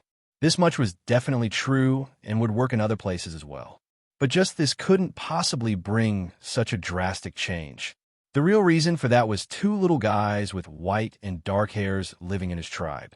Or to be more exact, a particular white and dark light orb that connected their souls. Including Rean and Roan, no one noticed, but the balance of yin and yang of heaven and earth around the tribe was almost 2 times better than any other place. That was the real reason behind the sudden appearance of so many green and even a blue level aptitudes. And it was far from over. The longer Rean and Roan stayed in this place, the better the balance would become. Poor Yuri doesn't know just what awaits him and his tribe in the future. One can only wonder if he will turn bald from worry. That being said, Yuri believes at the moment that in his birth was nothing more than coincidence. He totally doubts that such a talent would appear in their tribe again. However, whether he is right or wrong didn't matter. The problem here was how to deal with all of those powers who would be coveting the Malacca family's daughter. That day when the elder found old about Ina's aptitude, he immediately called Yuri and Alanda over. Fortunately, Yuri had changed the aptitude test when Rean and Roan were born. Now the babies could only take the test alone, with only the elder and the baby's family seeing it. So he announced that Ina Malacca was a green level talent as well, which also brought a few marriage proposals, but that he could at least refuse without causing much trouble, let alone he not wanting to give the girl away. The problem was that even if he wanted, he could only select one of those big powers which would make the proposals. Obviously, the others would be offended by that, which wasn't anything good for the Vera tribe. Yuri made Ina Malacca's family swear to never talk about it, or it would bring calamity to their tribe. At this moment, even Ina herself didn't know that she has a blue-level aptitude. She wasn't any bit less dangerous than Rean and Roan. After all, even sex would be interested in this kind of talent. Maybe even more than a Rean and Roan, since their aptitude can't really be judged due to those weird colors. Now, Ina Malacca, a blue-level aptitude girl, was in the new batch with Rean, Roan, and Rivio. Others might think that she is a green level. However, this was still considered the strongest martial arts class to have ever started in the Varen tribe. Rean and Roan, of course, knew nothing about it. As long as they can become stronger and subjugate the other, that was already good enough for them. The elder responsible for the classes changed every year. This year, Yuri decided to not take any risks and immediately tasked Alanda with this mission.